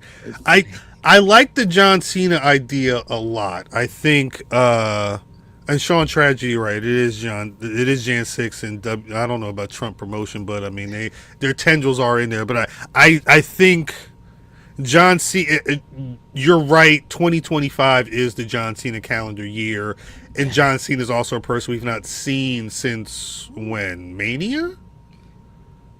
When's it? When did he announce his 1 year? When did John Cena announce? John Cena giving his calendar nasty to work. WWE.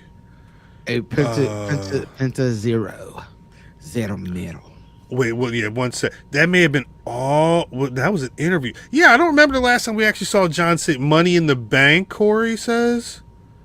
Yeah, Money in the Bank makes sense. Yeah, Money in the Bank. Did he get beat? Is that when Solo beat his ass? Anyway, that would be a great call because it would be a really good way to introduce not just his year, but that. I mean, I'm not. You always there, Corey. I'm not trying. I'm asking questions because I don't know. You feel what I'm saying? I didn't know you was there. I didn't know.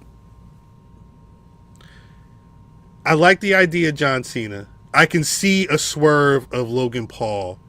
I don't know who would be the other option. I think that's it. Did they said the CM Punk Seth Rollins match is supposed to be the main event? That makes sense, but I wish they wouldn't. I would rather hold that. I don't think they're thinking about holding anything, Paul. But but that first Raw of Netflix again. Hold up, because I'll pull. It has its own Wikipedia page. I don't want to see Logan Paul at all.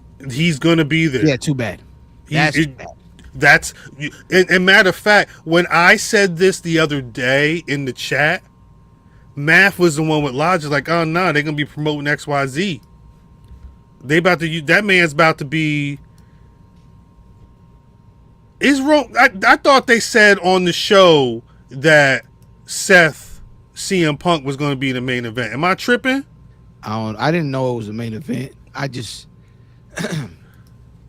main event of Raw debut on Netflix. I'm pretty sure they said CM Punk Seth Rollins. Yeah, CM Punk Seth Rollins. Yeah, listen, Logan Paul comes back because people tune in for Logan Paul, to be honest. And Yeah.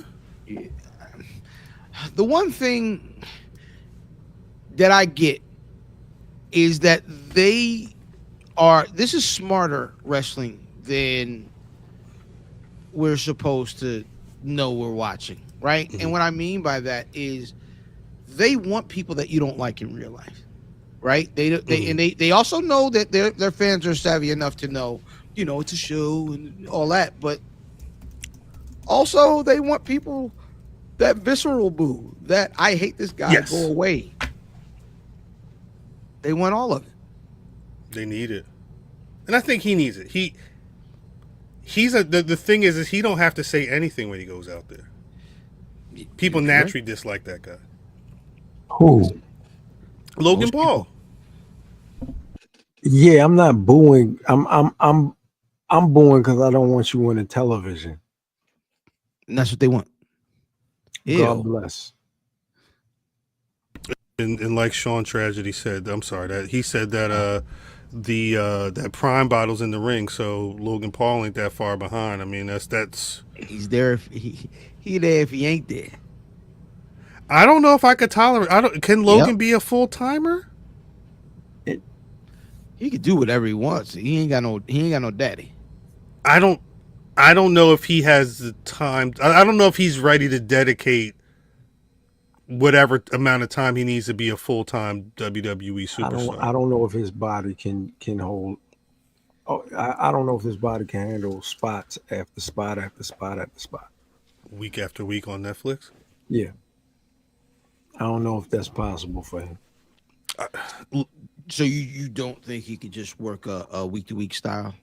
Nah. I don't. It has to be spots. I don't think he. From what I've seen thus far, it's all spots. That's what I remember at least. I mean, yeah. if he's working, more power to him. But I don't made a glass. I don't see it. No, I understand. But I think the way they were booking it, or the way they're talking about it, he may be facing Gunther at some point. Who? Logan Paul. Who? Gunther. Hey, yo, I'm saying it like, I don't know if you have a complete sidebar. When the little kid, I don't know if it's his dad or what, parks the car and the door is open, and the little kid comes up and he's like, bitch. yes. And he's like, who? He's like, no, you. I love you. Like, who? That's what he was quick with it too. That's what they booked. That's what they're doing. Okay. If Logan gets Gunther before Jay, we riot. You better get your riot gear ready. Shit. Where's Jay Uso been? He wasn't on the show this past week, was he? Where has Logan Paul been? Home, potting. Yeah. That's what I'm saying, though. Like, he's doing a lot of the stuff, bitch. I don't know if he can stop that to be Because like, is Logan Paul just wrestling Raw, or is he doing house shows as well? Like, what are we expecting of him as a full-time wrestler? He shows up at TV. That's it. He could probably do that. AEW wrestlers do that. I'm not disrespecting nobody. I'm just saying that's usually their schedule. If somebody's wrestling on Dynamite, they fly to Dynamite and then they go back home and do whatever else they do until the next Dynamite. Right? They've been slow turning Gunther for a bit. I don't like it. Turning a face is I see what you're saying. You gotta. You can't. People like him. M. Bison. When was M. Bison good? People like him. People want to cheer him. Gunther. Bitch. They like Gunther. They like because he be wrestling. Jay may be on next week. I have not checked. They like him because he wrestles strong style. Yeah. Hey. They like him for anything else. But they like him. It don't matter why. The why don't matter. There is a section of people that do rock with him though. Everybody likes him. Everybody knows he's good. But that's why. I think that because what you're saying is true, fan. But I think also in the past you say at a certain point him being good ain't the end all be all. Like if he can't get the character, which I think is the question that a lot of people have been having. That's crazy. It's real. That's the other part of it that I don't know if Gunther is really mastered yet. Because he again, Saturday Night's main event, I enjoyed that match. It's not for him to. He's not supposed to master that shit. He got to. Who? Gunther. He doesn't. Let me ask you this. Could Gunther have been in today's WWE? Could Gunther be a WWE World Heavyweight Champion living overseas? Yes. How? What you mean how? They're gonna fly him to every PLE and every Raw and then send him back home. He's gonna have to do house loops at a certain point. He moved over here to do this. He wasn't going to come over here and be on the roster, and then he moved over. He has to get acclimated. Hold on. What I'm saying is, and I know it's two totally different. We're talking about two totally different animals here. But we have watched Roman Reigns wrestle umpteen times a year. Right. And he carried that schedule for what, 3 years? You're talking pandemic bloodline era or yes. Beforehand? Yeah, that was about 4 years roughly, if you count Philly. 3-4 years. So that is not in the cards for anyone else having that kind of schedule with the championship. I'm just asking. I think the difference between, because I hear what you're saying, I think the difference between Roman and Gunther in this situation is Roman would have cachet. Before that 2020 bloodline situation, he had X amount of years where he was Shield, he was getting all the booze, everything. Like Gunther, for all intents and purposes, he's been on the main roster like 2 years, about 2-3 years. And it's been phenomenal, but it's been a lot of build. He spent 1 year basically being the IC champion that whole year. He spent this year kind of being the world champ. Like he's been doing the work, but I don't know if that's enough cachet to say you can go live in Europe. Not as a face. Can we talk R word with Gunther? Regression? Because I didn't think this run was good at all. I don't think this run he's on right now is good. I think I wouldn't call it good. I ain't saying he's whack, but I'm definitely like this run isn't the IC run. Because they're trying to get him. They're doing character work here instead of him whipping people ass. But is that character work working though? That's the issue, because it could be, and that's different. That's because do you make him a really really bad guy? He's a bad guy, right? But they're trying, but people aren't booing him. Yeah, like y'all said, they like him. They like to see him wrestle. Stupid.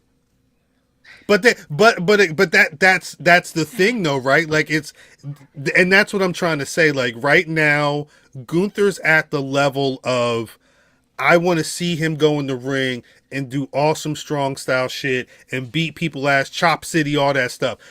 They're not going to watch him because they're invested in him as a character. They know that he is a brute in the ring. They want to see that. And that is kind of trumping, no pun intended, all character work, everything else. Because that match, after his match at Saturday Night's Main Event, my thought was he needed that. Because, like Fam said, this run hasn't been that great. He legit needed to beat both. He needed to slam motherfuckers on them steps. He needed to throw people out this, that, and what. He needed to do all that stuff to show that he still got it. Because it has been that whatever this tweener shit that people are seeing, it's not been it. That's not the move. Was last week we were talking about Keith Lee and why I thought it was really tough for them is because they kind of couldn't be. So Joe D. South says that he's a strangely honorable bad guy. Yeah, yeah. The problem with that is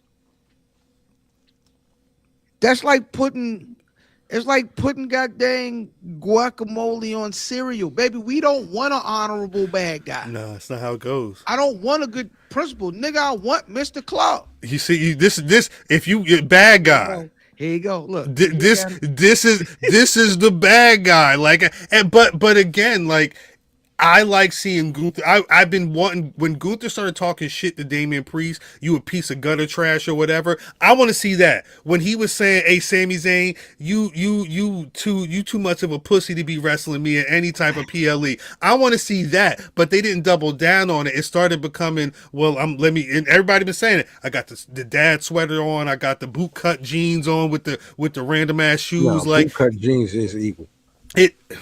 Pure evil. Boot cut jeans are evil when Drew McIntyre has them on. If you want to talk about somebody who's actually a menace, he talk about somebody who actually did what they were supposed to do on Saturday Night's Main Event. Drew, I don't know what's next. Drew sound like he's trying to make a little anti-Roman Reigns haters club or whatever, but that's a big guy that's supposed to be a bad guy. Yeah, I've never been a Drew guy, but I will say this about the way that they're telling the story with him now is all the best villains have that Thanos thing, that a little bit of right. So when he's going and talking to all these people, he's like, yeah, right, but we talked about this. He's doing the thing. And they're like, well, you got a point. But he is doing the thing, but yeah. Right. I think that's the best thing. I think they're doing a really good job with Drew. Finally. Yes. No, 100%. This past year or so for Drew has been really good for him, especially at a time where a lot of the cats thought he was going to be leaving because of what he wasn't able to do. At some point, this still has to end with some, like, if he's not fighting for a title by this time next year, I'm going to wonder what's going on. Because it's a lot of setup. At that point, it would have been a whole 2 calendar years. It's been about a full year since the Survivor Series last year and everything that's been going on with CM Punk. That's the CM Punk, Drew McIntyre is still feud of the year, right? Yeah, I would have to say, yeah. Is second Darius Carter, Ashe wrestling? that's a blood feud. That shit. Darius Carter versus pro wrestling is a blood food for real. Facts. Shit. I guess the only other thing, again, we've been bouncing around. I don't know how I'm going to edit this, but the only other thing I think to mention from Saturday Night's Main Event was how did y'all feel about Chelsea Green being the one who won the United States Women's Championship tournament? Fam, she was so far over that night. I don't know how they were gonna make it out of there without her. If Chelsea don't win, we riot type shit. Yeah. Chelsea. Yeah. It was a good match too. I Listen. talk about I think for me, that's the thing. Is my least favorite word in pro wrestling is deserve. right? Yes, yes. You don't do deserve, you do what makes sense to the people Mhm. that are watching, which is why Chelsea Green is the champion. Yeah. Right. I've looked at what Meechin has done over the last like year, and it's like I do the thing, like I don't know if we're supposed to do it or not, but there's a thing that that makes sense as pro wrestling, but then you want to see what you want to see as a fan. Yes. I would have rather see Meechin win. I know that it makes more sense that Chelsea Green won. Yeah, no, it's one of those things where when I saw that was when they announced on SmackDown last Friday that it was Meechin versus Chelsea Green, you can see, just like when I see Darius Lockhart makes the finals and Darius Carter's facing Billy Dixon on the other side. I know what's happening, but I'm glad that they actually got the match, because Meechin's going to give you the match. Yeah. And Chelsea Green was able to deliver, and it got that moment. I wasn't prepared for the fireworks they let off, but I mean, I'm glad she got to get that moment. They're really using every inch of these arenas to sell seats in. Yeah, no, 100%. That Titantron is gone. You get 4 screens. I like it. It's a 40-inch. If even like, because the Saturday Night's Main Event, it feels like they did the walkway like they did it back in the 80s. They wanted it to be a certain look, but even with the stripped down entrance, it feel like the wrestlers are closer to the people. They on top of it. They are literally on top of them. Yeah, that shit is crazy. I like it. No, I there's worse ways to do things, and I think that definitely, again, it puts more asses in the building. No bullshit. But I think the feeling of fans getting involved in the experience of going to a wrestling show live. I actually thought too, I'd like that Adam Pearce during the Random Thought, I said pro wrestling, he mentioned that WWE was a leader of sports entertainment and pro wrestling. Like, and I don't normally hear them putting both of those terms together, and I don't know if that's a thing for the future, but I did like that he said that. Was there anything else from Saturday Night's Main Event that needs to be discussed? Not really, right? On Raw, the War Raiders won the tag titles. I don't know how long it's going to be before... Because right now, Kofi and Woods can't even change into their gear. Rey Mysterio walked up to them and said, "Hey, find somewhere to get dressed." I respect it. I liked it. I definitely liked it. I like both things. I like the story. The thing that's really always hard to do with getting people over is a lot of times if you get some people over, you got to bury people, right? Oh, they got to take a loss. Oh, they got to get beat up. If you send Xavier Woods and Kofi Kingston out in the street and clown people and talk about their shoes and be like, "Yo, wine in the building," you out there like Bobby Heenan used to be forced out of the arena by Gorilla Monsoon, and just you go out there and you just be the heel. Right. There are no losers. Right? No losers, right? And the content was good. They was cracking everybody's shoes and shit. It was good. It was entertaining. It was in their wheelhouse. It was smart. It was nuanced, right? Yeah. So I think by doing that, you can do different things. They're putting care into what they're doing with them, and I think that's good because no one loses, but we all win. Does Meechin get involved in the New Day situation? I would like it. I will say this. What if Meechin turned on her sister? Well, all right, so this is the thing, right? This is the thing. I was recording a pod for work the other day and talking about the transfer window.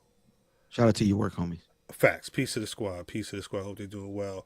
I was wondering if what they're doing right now may be a reason to have the New Day go from Raw to SmackDown. Like, clearly, Nobody on that roster fuck with them. I don't think Adam Pearce care to put them in a particular room because they didn't have nowhere to go. And Rey Mysterio, he's got to be the OG in that locker room just from seniority status. He went out and stepped to them and said, "Hey, y'all ass got to find somewhere else to go." Maybe where else they go is to SmackDown. And then you could get a situation where Michin's like, "Oh, my sister was talking cash shit, bro. I ain't feeling none of that. Let me ride with y'all. I'll be a Big E. Big Me," or whatever the case may be. I think there's something there. I like it. Omos could be the muscle.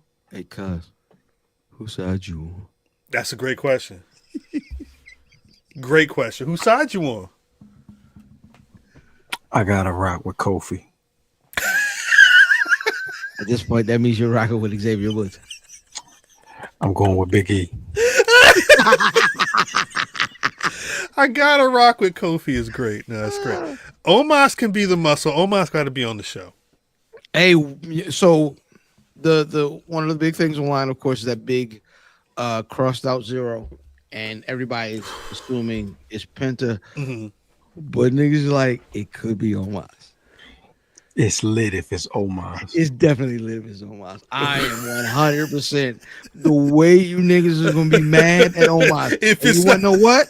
If you put Omos with New Day and you put that heat with him not being Penta, Yeah. and he come back, y'all didn't rock with me. I went and did my clone videos, nigga. F all y'all, cuz, you know what I'm saying? I'm still here. Y'all doubted me, boy. I will hurt you. What if I wanted to be goddamn Omos now. What if Omos comes out with the Rick Martel? Yeah, I mean the spray and because he is a cologne man. It would be smart because I just made arrogance a couple weeks ago. Is that what you called it? Nah. Would you hold up? You call that shit the Funk Doctor. What this is actually a total sidebar, but I am interested because I know that Brother Fam is a purveyor of the fine scents, and recently you went on a expedition to create your own scent profile. Yeah, DIY funk. DIY. That's what it was called? No.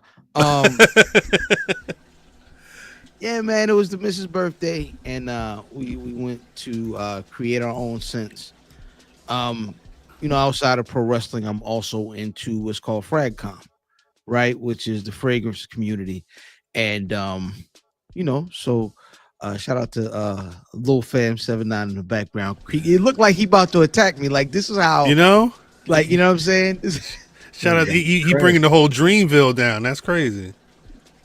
Salute. Shout out. What's up, cuz? But what notes was getting hit? Like it was a array of scents there. Like how does this work? So you go. I smell like that before I got there.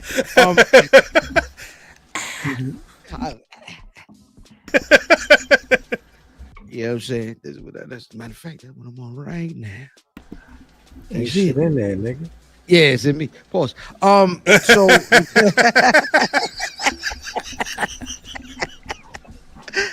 So now we went down there in Georgetown, Olfactory, I think it's called, and you go down there and there's about like 9 podiums set up with different fragrances on there. You smell them as your base, and that's like your starting point. Then you get with the little I don't know, scentologist. I don't know what her official title was, but she takes you get 8 strips. You spray your base in on there, and then they give you the mix, the whatever scent that goes along with it. My original fragrance had like sandalwood, musk, like it was a winter type joint. I like that sandalwood. I added the note of coffee. Ooh. Yeah, so it's like a gourmand if you know fragrances, the fragrances that smell like things, right? So symphonic. You already know. You know what I'm saying? So, lower crest, upper crest. Was that upper crest fragrance? Yeah, I like a graham cracker crest. But I respect it. So we put that together. They let you pick out the while you're letting it dry down, selecting your fragrance, and it's drying down, they tell you, all right, give me the color you want your the accents to be on your bottle, and what's the name of your fragrance. So Fragcom is, the fragrance community is the internet I had no version. idea. It's the cologne version of IWC, right? Okay. Right. So my fragrance was Il Frag 79. Oh, that. Matter of fact, at some point, maybe Fanvember, I need to. Hopefully, you got a. I would like to take a whiff of that fragrance. Absolutely. I don't know if can you see that? Nope, you cannot see that at all. Next on the Patreon. Does that work? Nope, none of it works. None of it works. Send me a photo. We'll put it up on. Send me a message or something. Let me know where you sent it. What you call NXT? Eddie Thorpe. I like the. I don't know if people saw the Eddie Thorpe Trick Williams. I know Rock saw it. Rock definitely seen.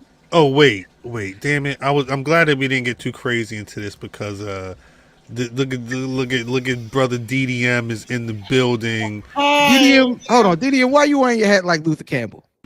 Where you coming from? Jake, don't did it, baby.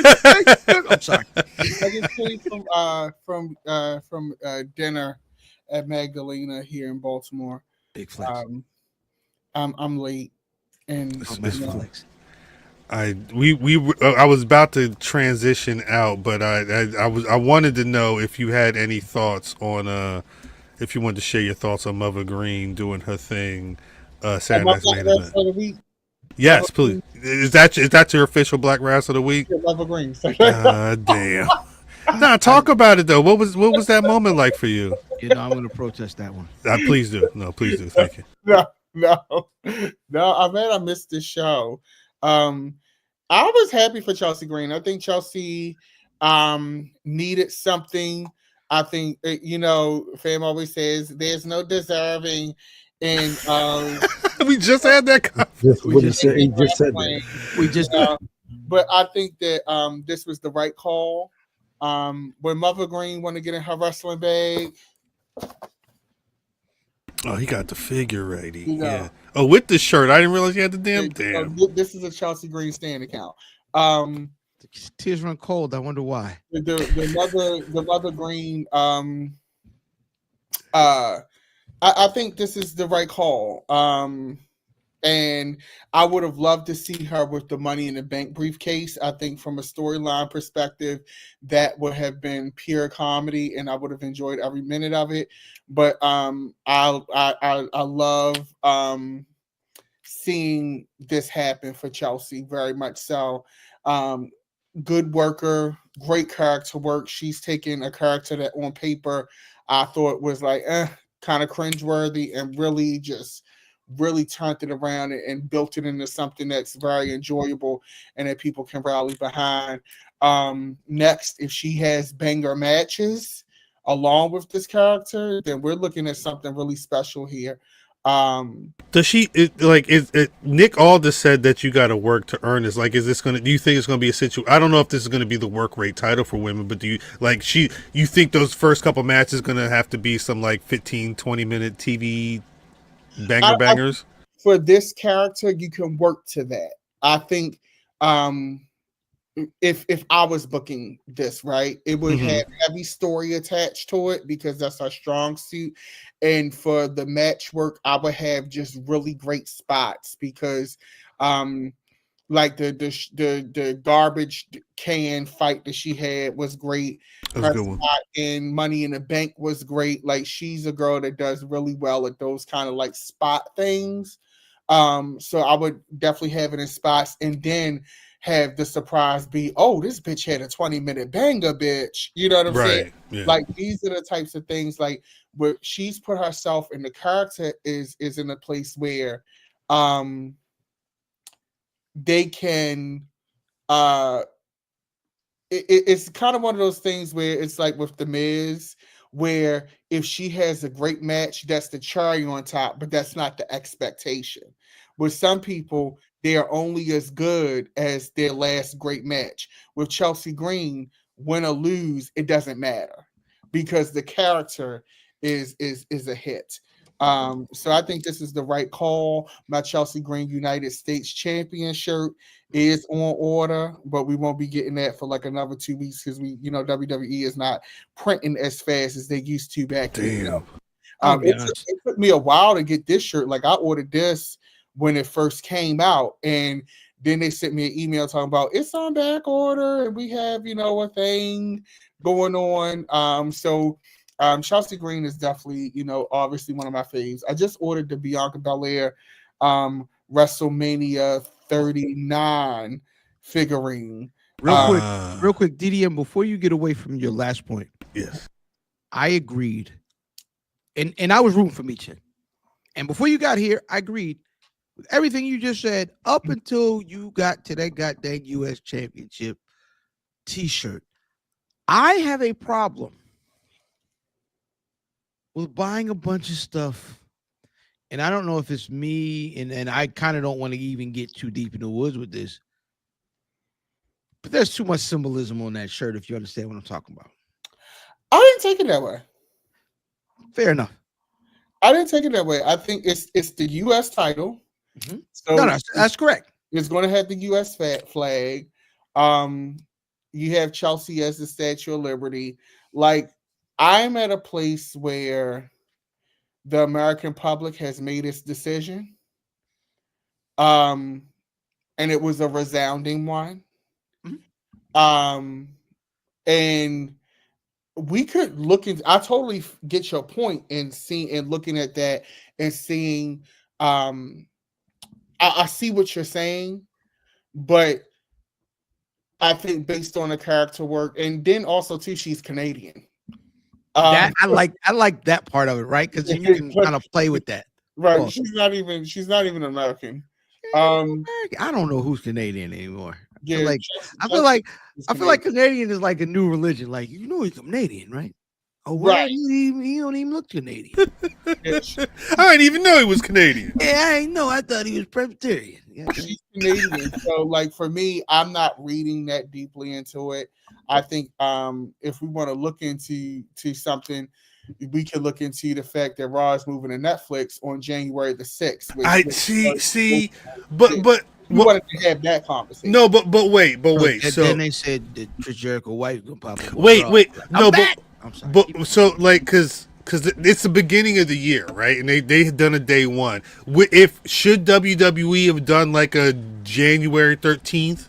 Like should they have? Because I catch when I don't think about Jan 6 like it's not like when I hear the date I'm not like, oh shit, Jan 6 they stormed the Capitol, but I understand it, and the more I say it the more that happens to me, like shit. But I think again, this is WWE, they don't give a shit about none of that. No, like at the end of the day, that's the first Monday of the year. Yeah, first time you can use John Cena, use them. Right. I just don't think that they think in that capacity. Word. I think that, and this is something that I've learned. God, how did we get here? This is that damn Statue of Liberty. I think this is something that I learned from our last election cycle that just passed, is that everything is a business, especially in America. And DEI was a business, a very lucrative one. It's a business that's sunsetting.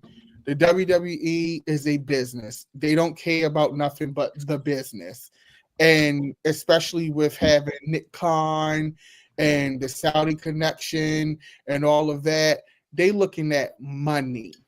Mm-hmm. I think there was probably a conversation. What are we thinking? Is this gonna offend anybody? I know they did the thing last year. Well, I sometimes I think the conversation is more, all right, so this year it's Cody, right?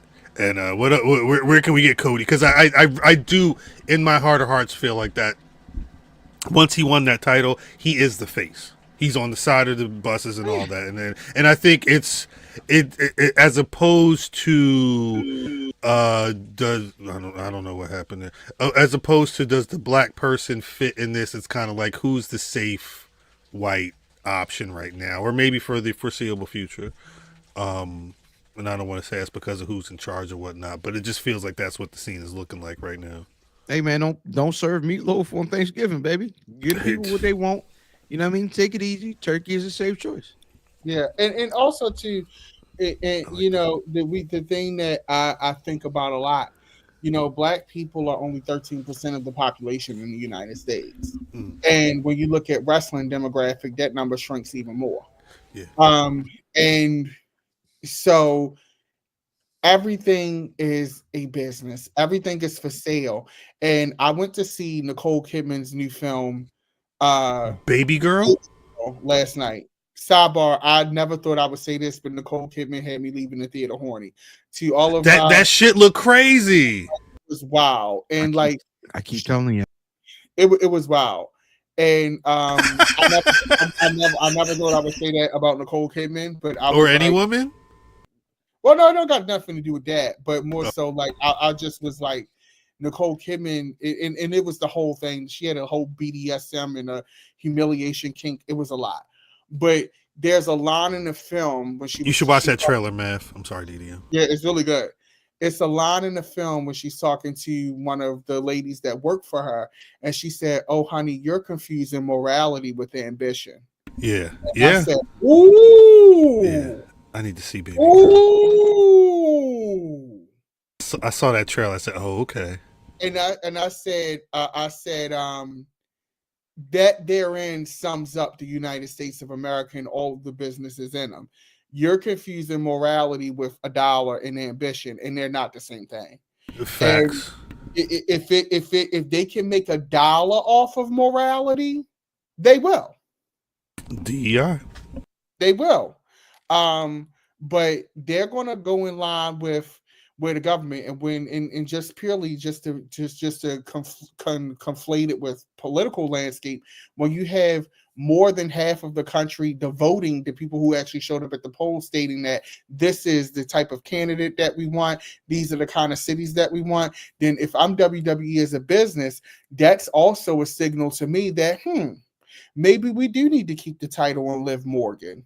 Maybe we do need to maybe have one show dedicated and have instead of putting our Black talent on Raw, we're going to go ahead and keep them on USA Network, on SmackDown, and use our developmental brand as a hub for our diversity checkbox. But our flagship show, we're going to keep it on this blonde-haired woman who we know cannot beat a lot of these women in a real circumstance. We're going to go ahead and we're going to keep this belt on Cody Rhodes.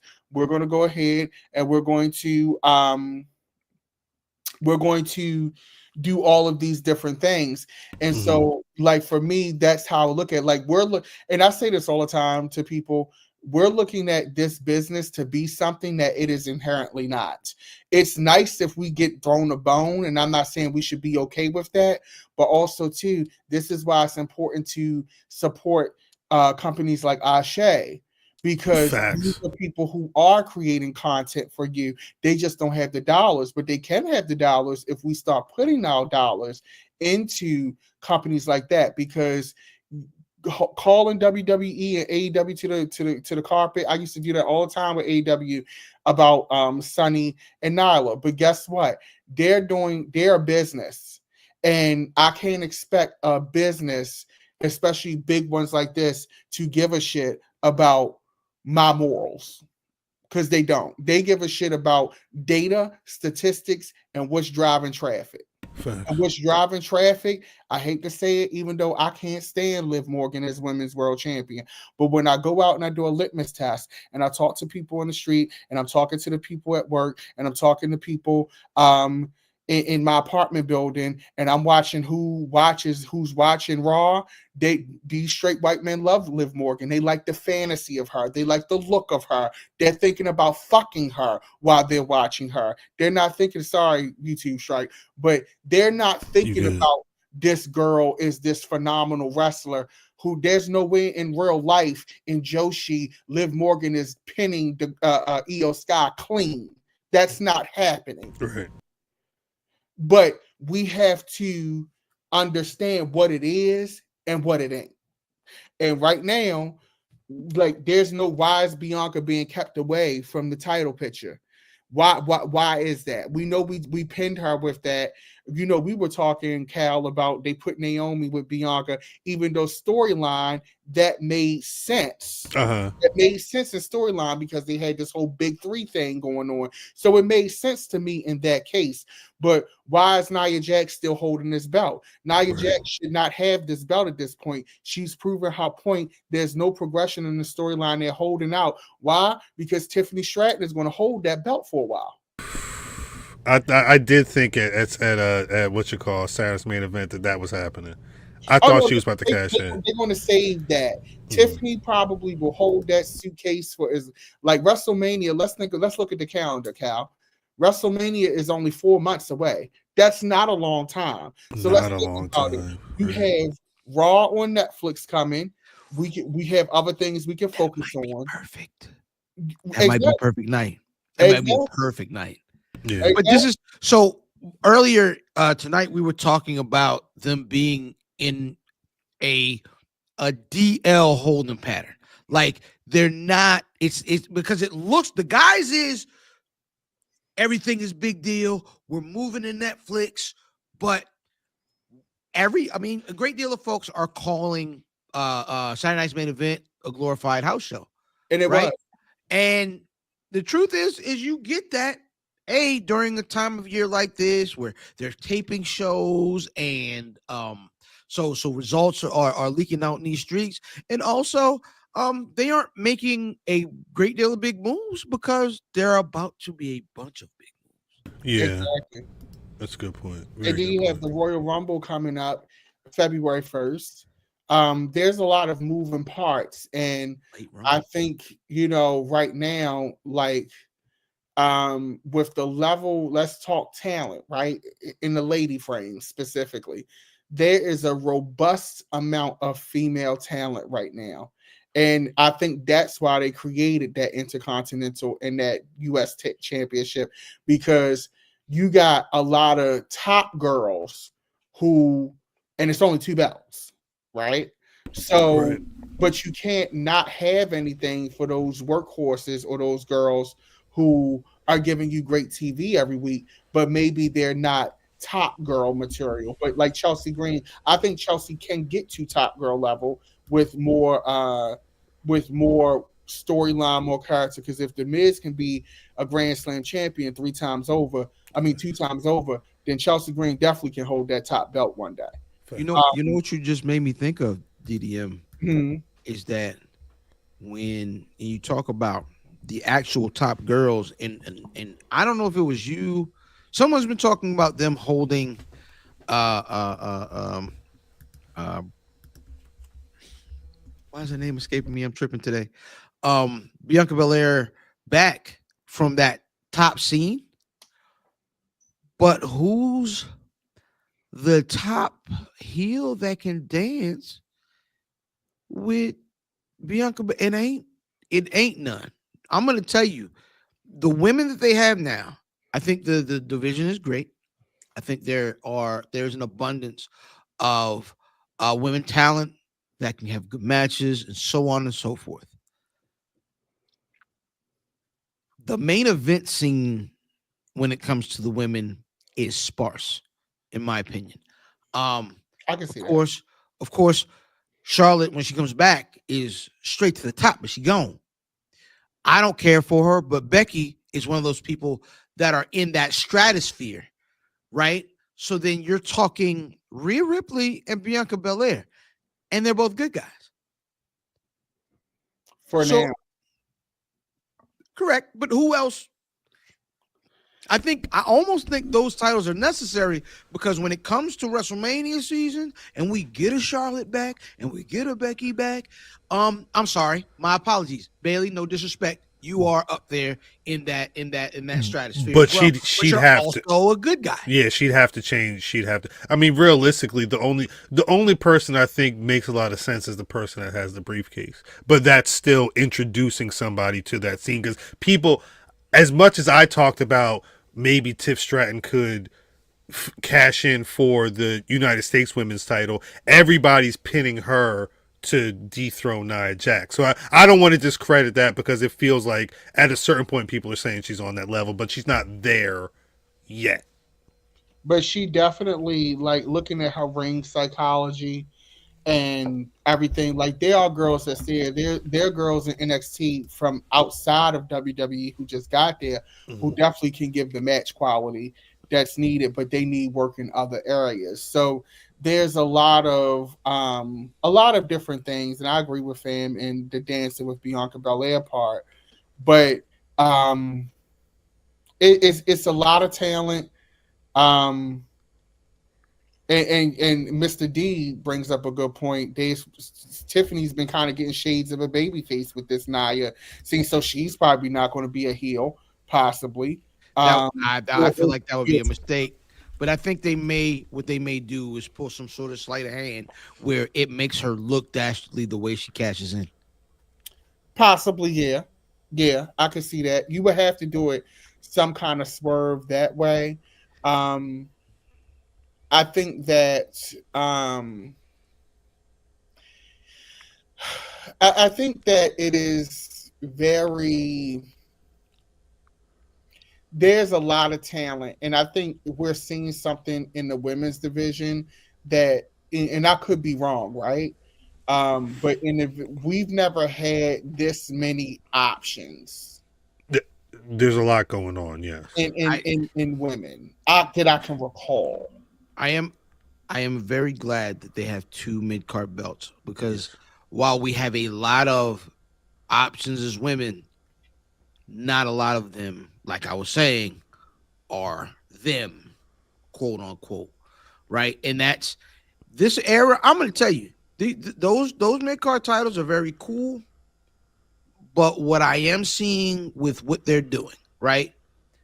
They want box office. They want the goddamn vavoom, right? They want all that. Yeah. So they are giving those mid-card titles for girls to have a chance to come along and have I should be on TV. I am the XYZ. What's going on, Chris Brown? I am the XYZ champion. Peace. You know what I'm saying? And I should be on TV, and this is why, right? And they're giving those girls a chance to say that. But when it comes down to Easter weekend out Vegas, yeah. Oh yeah, you got to have the top girls. You got good luck. All of the dolls, the real dolls, have to be there. But I think that and I think that we have options. I think Bianca Belairs don't come along that often, right? Right. Charlotte Flairs don't come along that often. You have monkey wrenches. Like I consider Becky Lynch a monkey wrench, because if Nia Jax does, and I know they already acknowledged this on TV, but I just don't think we get Becky Lynch now without the nose break. Absolutely not. But I've stood by that 100%. You are correct. Charlotte Flair at Netflix Raw, first one. I hope so. I think, but how does Charlotte return? Because Charlotte was a face last time, and what is the motivation? What story are we telling with her? That's the freedom of a return. It doesn't. She could have had whatever experience during that return when she comes back, and we get that Ric Flair remix. It's going to be. It has to be a bad guy Charlotte, because if not, what are we doing?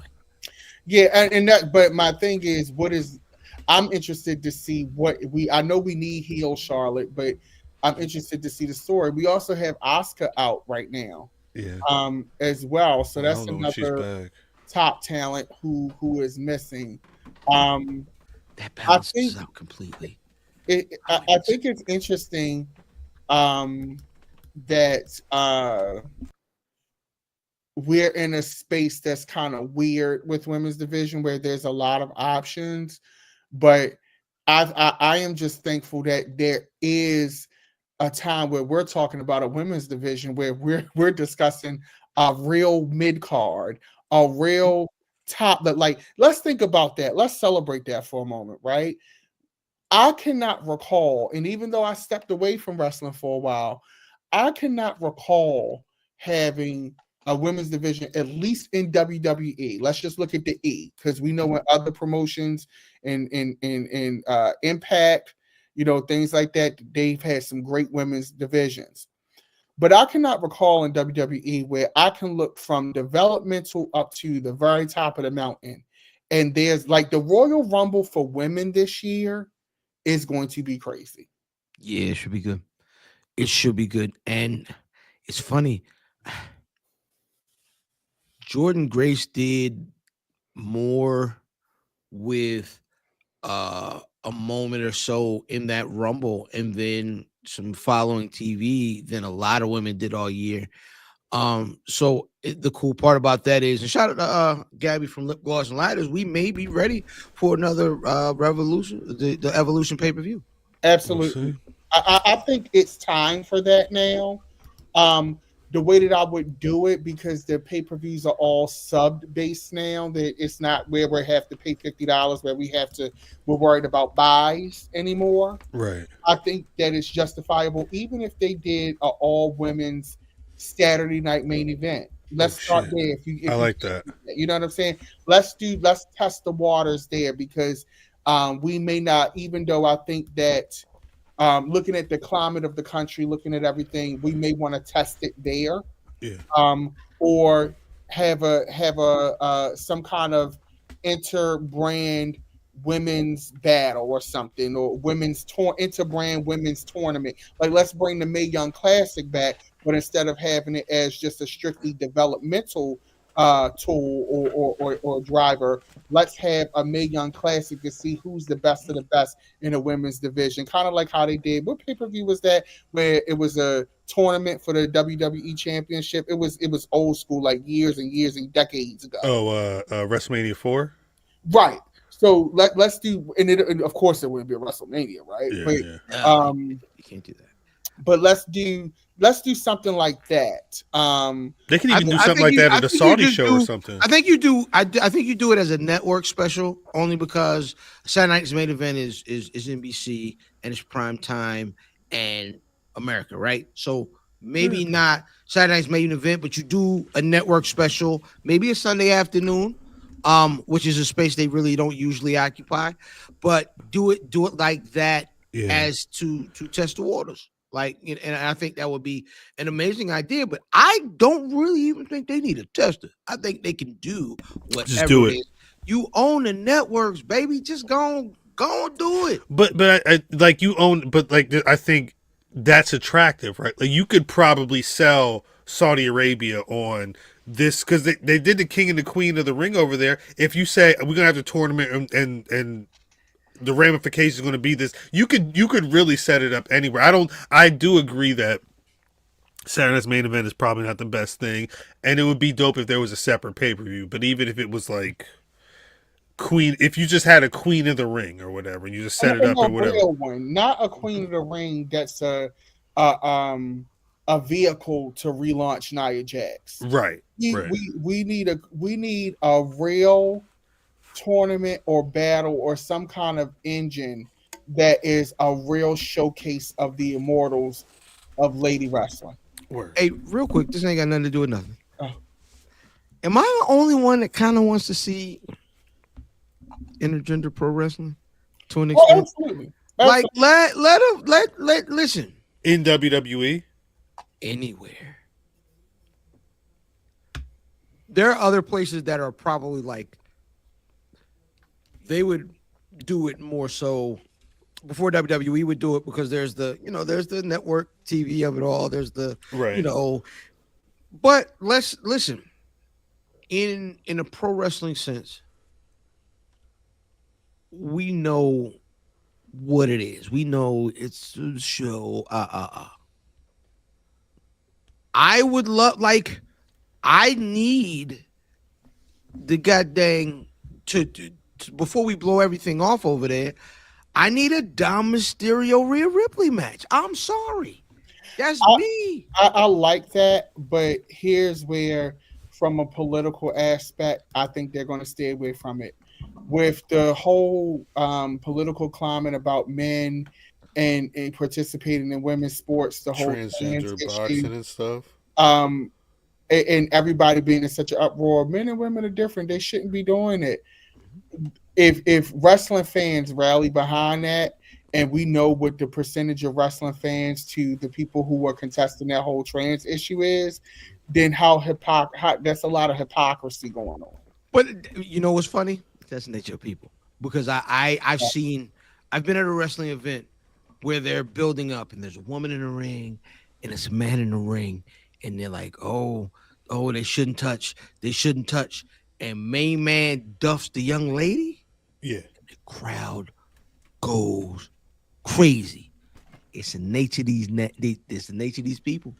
It is There's the like nature of these people. Shout out Cody Dre. It's the I nature don't of people. I don't know if I still have the clip, but there's a clip of an indie show where there's a woman. She was the announcer. She was announcing. It was a Cedric. I don't know who Cedric was wrestling, but as she was announcing the people that was going to be in the match, off camera, Cedric just runs in and super kicked the shit out of her. She dead on the ground like this, and then they just start fighting, and the crowd was hyped. Like to fans' point, I think people do.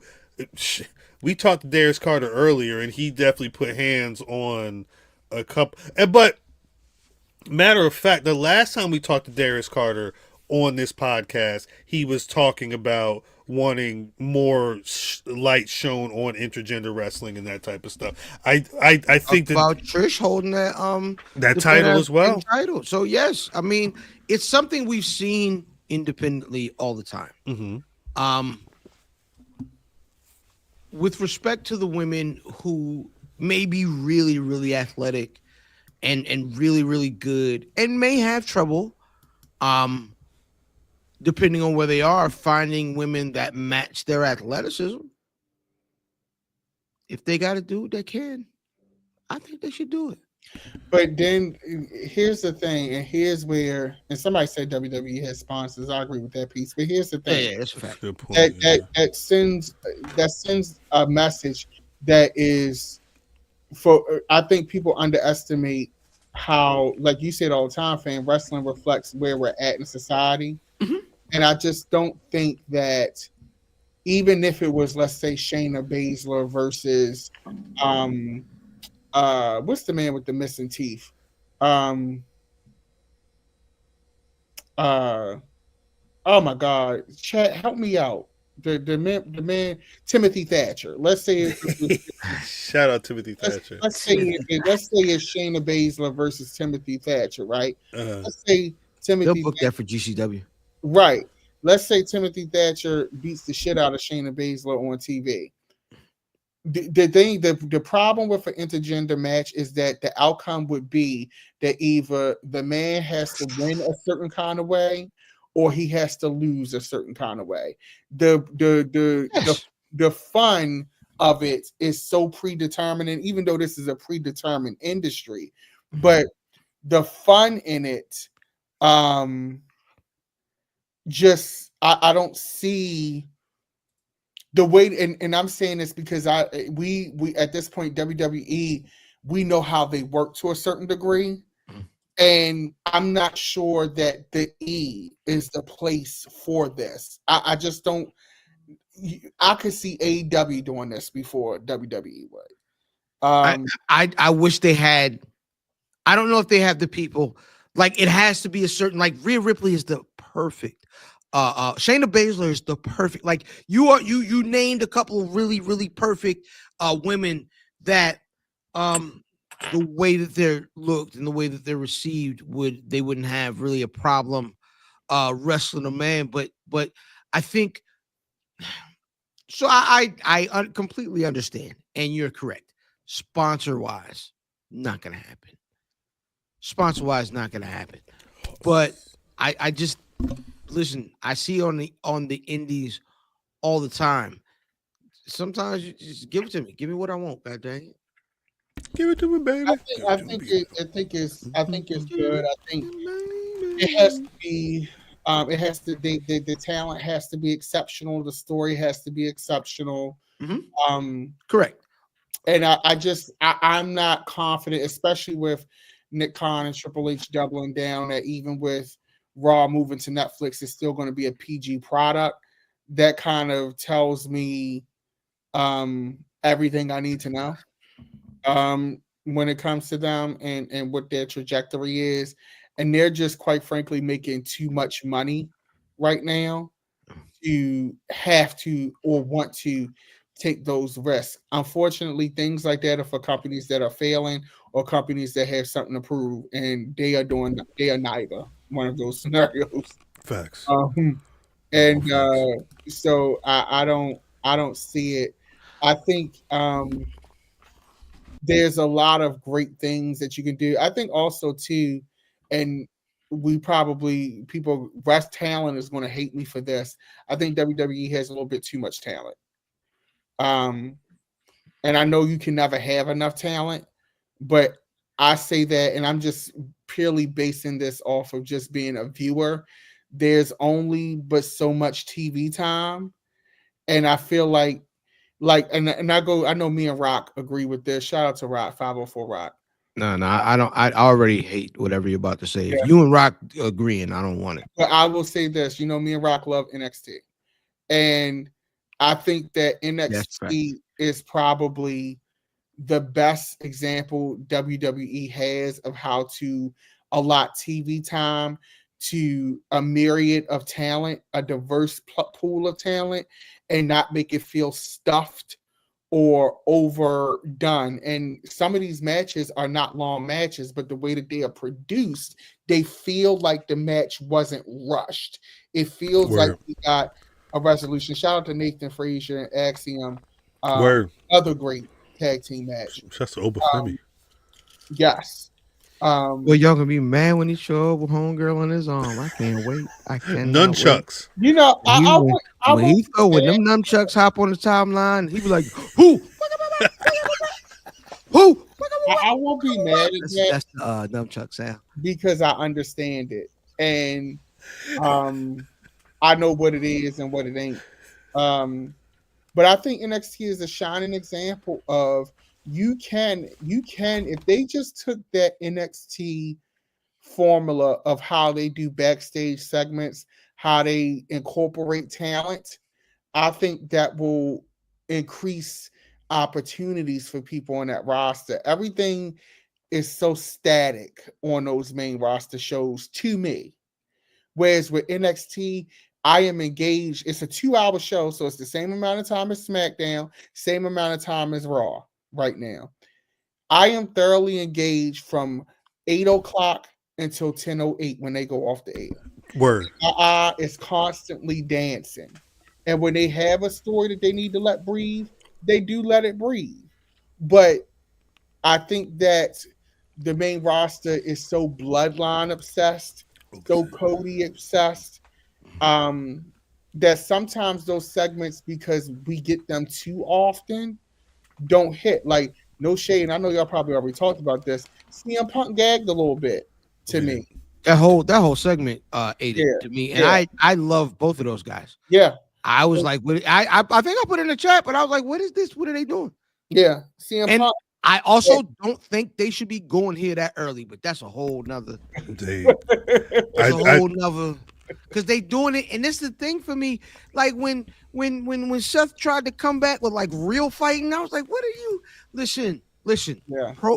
Real looking fighting doesn't work as pro wrestling. It just doesn't. Pro wrestling fighting works as pro wrestling. You can't throw. It looked like them niggas was trying to fake a real scrap. Yes. No, you can't. Listen, a work punch looks like a work punch for a reason, because you want that punch to look the same to the person in the front row as it does to the guy all the way up top. When you are trying to have a real scuffle or a real looking scuffle, it looks terrible, especially to guys that are really good at just pro wrestling. You know what though? How many times do you think they're about to run this match back though? Because there's no way this is this is WrestleMania. It should be. It will be. But I think the thing is I don't think you can go into WrestleMania being the first time they've had a match. That's if they're doing it as the blow off, okay. But I feel like, do we have enough time to work what's supposed to be? And this is the thing that they're doing that's kind of messing it up for me is that they're taking away the mystique of a beef that we're supposed to believe is for real, right? I don't think they have a choice though. But we're supposed to believe these niggas really don't like each other, and if they in there fake fighting, they've been in that room, they've had that discussion. This isn't the old days. This isn't Sean and Brett. Right. They're fine, right? And I hate that I know that they're fine. Well, because it's two things, right? Like, one, CM Punk and Seth Rollins is main event pay-per-view without a title. Like that, just off hype alone, you're going to be there. So there's a reason why the first two matches booked for the first Raw on Netflix were Roman Reigns and Solo Sikoa for the Lola Falana, and CM Punk and Seth Rollins for nothing but just we've been hating each other for a minute. I think the thing is You for oh so long. It's been a year and change since Seth Rollins was cussing at CM Punk when he appeared at the Titantron. Was it a Titantron? It may not have been a Titantron. At that Survivor Series. Mm-hmm. He just walked out, and now, like, that's what I'm saying. They did so much, and now they're kind of whoring it out just to have something for January 6th, is what I feel anyway. I think it's twofold. I think you're right. I think they figured they got to have all their ammo ready for January 6th, and CM Punk and Seth Rollins is a tap into Netflix level match.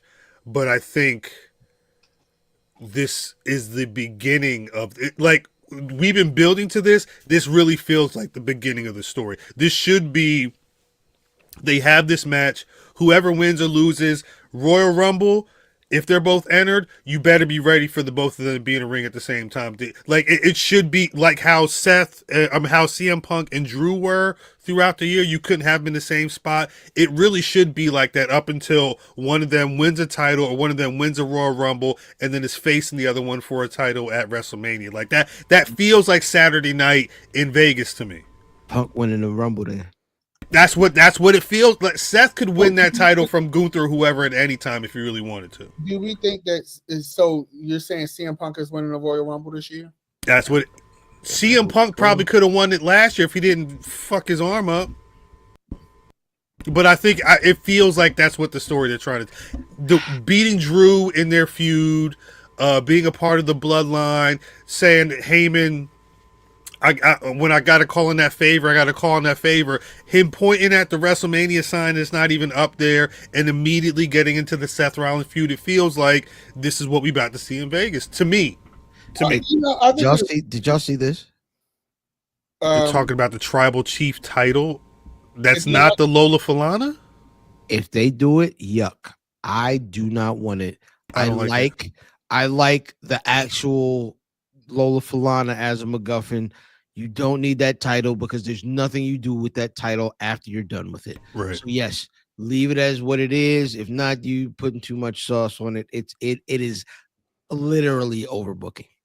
That title would sit on somebody's mantelpiece until they had to fight somebody else in the family. Is that the title that Rock got that keep breaking? Oh no, only because he got that from Muhammad Ali's daughter, right? I think it'll make a great collector's piece. That's one of those things. If they do a Tribal Chief title and you get your hands on it, it's one of those things like they never did this title before. It's the Tribal Chief title. They did it for a one-off, that kind of thing. But I think, I don't know. I think that they are definitely, after seeing those Jake Paul Tyson numbers on Netflix, I think Netflix probably has an expectation. And WWE is trying to make sure that they meet the expectation. Because here's the thing. Another thing that I think we may not be thinking about, or some people aren't thinking about, is it's one thing to have the type of viewership that they had on network cable TV, right? Where that's part of a package. It's another thing to see if you can do those numbers on a streaming service where it's subscription based. And, everybody is not going to pay the $15 for Netflix? Are we going to have Raw private channels? And if they are, how do you track that viewership to justify numbers? And Netflix is already secretive with numbers. They don't give you numbers unless they are amazing or becomes a pop culture phenomenon. But you know what? You know how you try and quell that? You have Roman Reigns, the Solo Sikoa for the Lola Falana. You got CM Punk and Seth Rollins for whatever, for hype. You got Liv and Rhea Ripley for a title. We don't. You could get a Charlotte Flair return. They could probably throw so much. And I was gonna say in that 2 hours, we don't know how long Raw is gonna be. The runtime on Netflix, that could be a 3-hour show. It could be a 3.5-hour show. It's the first Raw on Netflix. Like they're at the very least. The only thing I want you to walk out of this conversation with, it feels like they're building this like they would a PLE. They had a kickoff show. Yeah. They had a whole hour-long kickoff show. Logan Paul was probably going to show up at some point. Was that on YouTube? It's on YouTube. Yeah, it's about an hour or so. The Triple H, I guess we are so all over the place. We gonna get out of here soon, Math. I'm sorry. I see your face. Nigga, I see your face. I see your face. I'm ready to go. You my brother, but I see your face. I see your face. It's not my fault. It's not my fault. I came on late. I should have just not came on. It's not. No. We. Anyway, Triple H said that Raw on Netflix is the official kickoff to WrestleMania. That was something he said during that kickoff. Damn, there was something else that went down during whatever the situation is. When I was watching that kickoff, it felt like a kickoff to any of these PLEs. It don't feel like a regular Raw. Whole bloodline, everybody in the bloodline got their bars off. We got the yeah. Yes, you did get the yeah. You Solo. You don't like the yeah. No, it's dumb. I gotta practice mine because I'm gonna keep doing yeah. It's like we know you trying to get over and distinguish your character. DDM. Shh. Yeah. No. I love it. No, I love it. No. That's a great response. DDM, Yeah. that's yours. That's yours. That's Yeah. yours. No. It's yours. Yeah, for That's real. yours. Use it. Use it. Yeah. That's your early Christmas gift. Use it. No. I'm ready for some. Do we think anybody's actually losing a title on Netflix on Raw? Liv could I lose. believe anything could happen that night. I ain't gonna lie to you. That I night, wouldn't. This is the night. This is the one-on-one night, right? This isn't. We're not gonna get it again. There's gonna be a repeat the following week where it's just going to be regular Raw at that point. We don't get another one of these. It's not Mania, no, but anything can happen that first night, and I think something crazy will happen. We probably will get some sort of title switch. It could be not Gunther lose? Nah, not yet. He's losing to Seth. I think that's I really in my heart of hearts I feel like Seth is beating Gunther and Seth's gonna walk into WrestleMania facing CM Punk in that main event Saturday night. CM Punk 2024 Royal Rumble winner. We've not gotten into any type of prognosticating for 2025 at all, but that's what it feels like to me right now. The way they was fighting at that kickoff, the way they was trying to fight on Raw, it feels like after CM Punk wrestled Drew McIntyre, this is the feud. Hey, I like a great white man pull apart. Let them niggas fight. Let. And another thing, buddy. Hey, pal. You know what I mean? Back up, pal. Sorry. I'm sorry. I'm sorry, man. At this point, we should get should be getting the going. There's always one question I have to ask. At the end of the episode, DDM.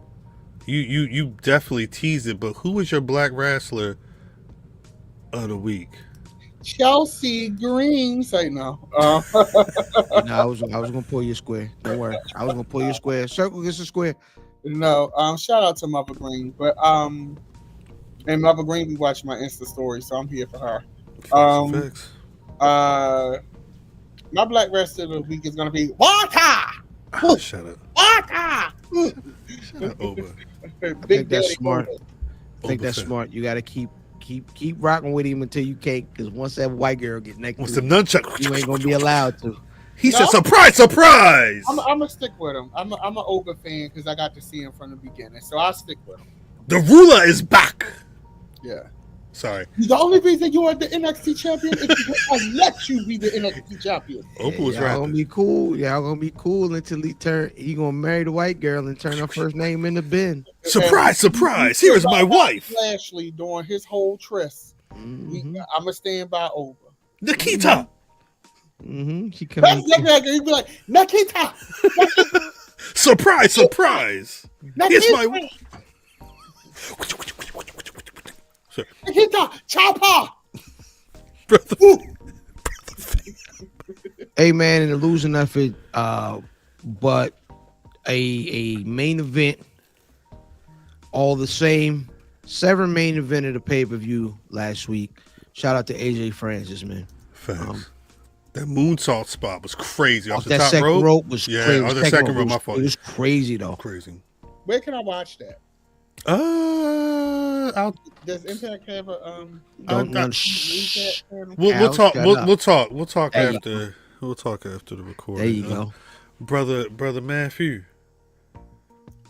LeBron Cozone. Shout out to LeBron Cozone. Shout out. Winning the Deadlock Pro National Championship. He been moving. Them LeBron Cozone matches on our Shea been good too. He's had a couple of He's everywhere right now. real shout out to him. It was good to see that. My Black Rass of the week. Shea Men's Champion Darius Carter. Shouts out to him for taking the time out to make it through to the pod tonight, and just all that is an excellent individual. Hey, just know, and I ain't gonna get into it. I did my favorite thing in pro wrestling tonight, ever. I ain't gonna get into it. No, I like that. I'm with it. Shouts to Mimi. Shout out to Hope me. all is well. Mother Green. Mother Green. You know, she's selling signed U.S. title belts. I'm trying to figure out if I love her that much though. We'll see. I don't think I love her that much. If you're into AEW, I will say if you have not watched Darby Allin and Will Ospreay from Them Dynamite, niggas went crazy, and that goddamn apron spot is stupid. the coffin drop on the apron's kind of early in the match, but this is the best I've probably seen Darby Allin wrestle. Like, and it's not because I think he stepped it up because he's wrestling Will Ospreay, but like I've not seen him move like that in a ring. Listen, it's Will Ospreay.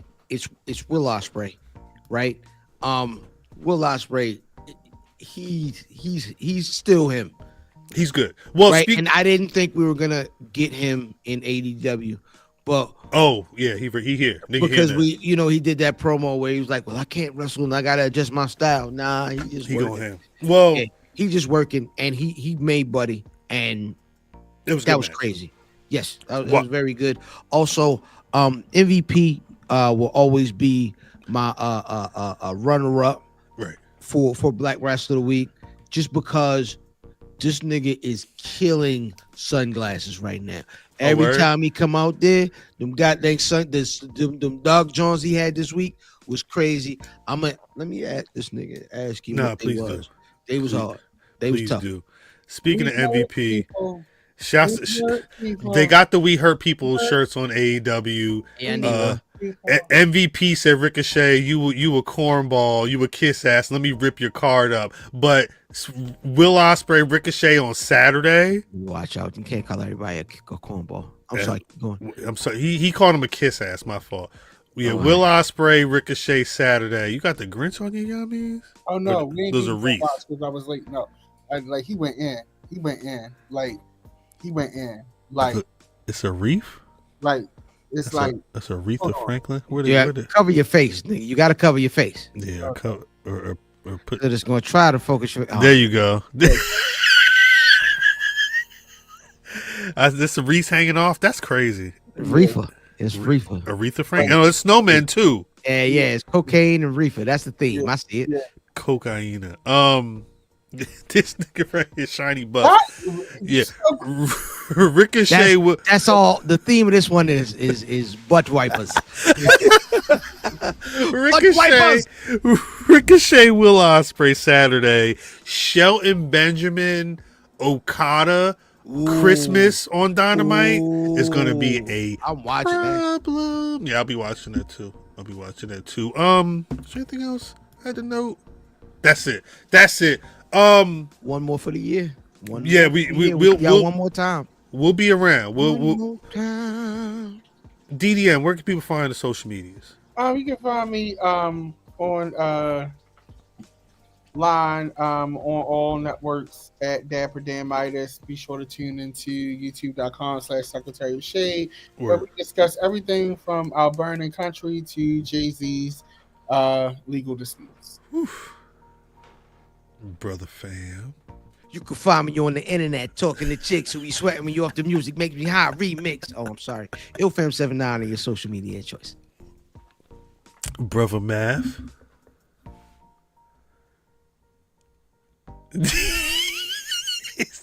He looking at his stocks, my fault. It's your boy at Cal on Twitter, at Black Rasslin on Twitter, Facebook, and Instagram. Black Rasslin is .com is the website. As always, you can find Black Rasslin on Spotify, Apple Podcasts, wherever you get your podcast. We should be there. Shouts everybody in the chat. Y'all know, but if you don't know, youtube.com/Black Rasslin every Thursday night, 8:35 p.m. Eastern Standard Time. We're giving you 5 mics of podcast and excellence. All types of shit going on. You know, we talked about Superman. We had Darius Carter here tonight. We talked about all the I don't know how I'm going to clip this up, but you know, shouts to y'all. Happy holidays. We'll see y'all, I guess, after Christmas. Hopefully, whatever is on your Christmas list, you got it or you bought it for yourself. Shout out to Il Cal Scratch. We hurt my homie. We hurt people. On that note, where can we get that shirt? Ashe, AEW shop. They got the the one that Shelton Benjamin had on the We Hurt People. Oh, this one? He said it's in the mail. You got my address for real? Because you always say that. You also live like over there. Actually, DDM, you don't want to get into this. You remember you was the one that had the problem with the address. Damn. On that note, shouts out to the chat. Peace to Mimi. Peace to Darius Carter once again. Thank you for coming through. We will be back next week. Same bat time, same bat channel. Happy holidays to everybody out there. New Jack, please. Oh yeah, ROH final battle. New Jack, please take us out. Like me or not, I didn't come up here to be liked. I came up here to get paid.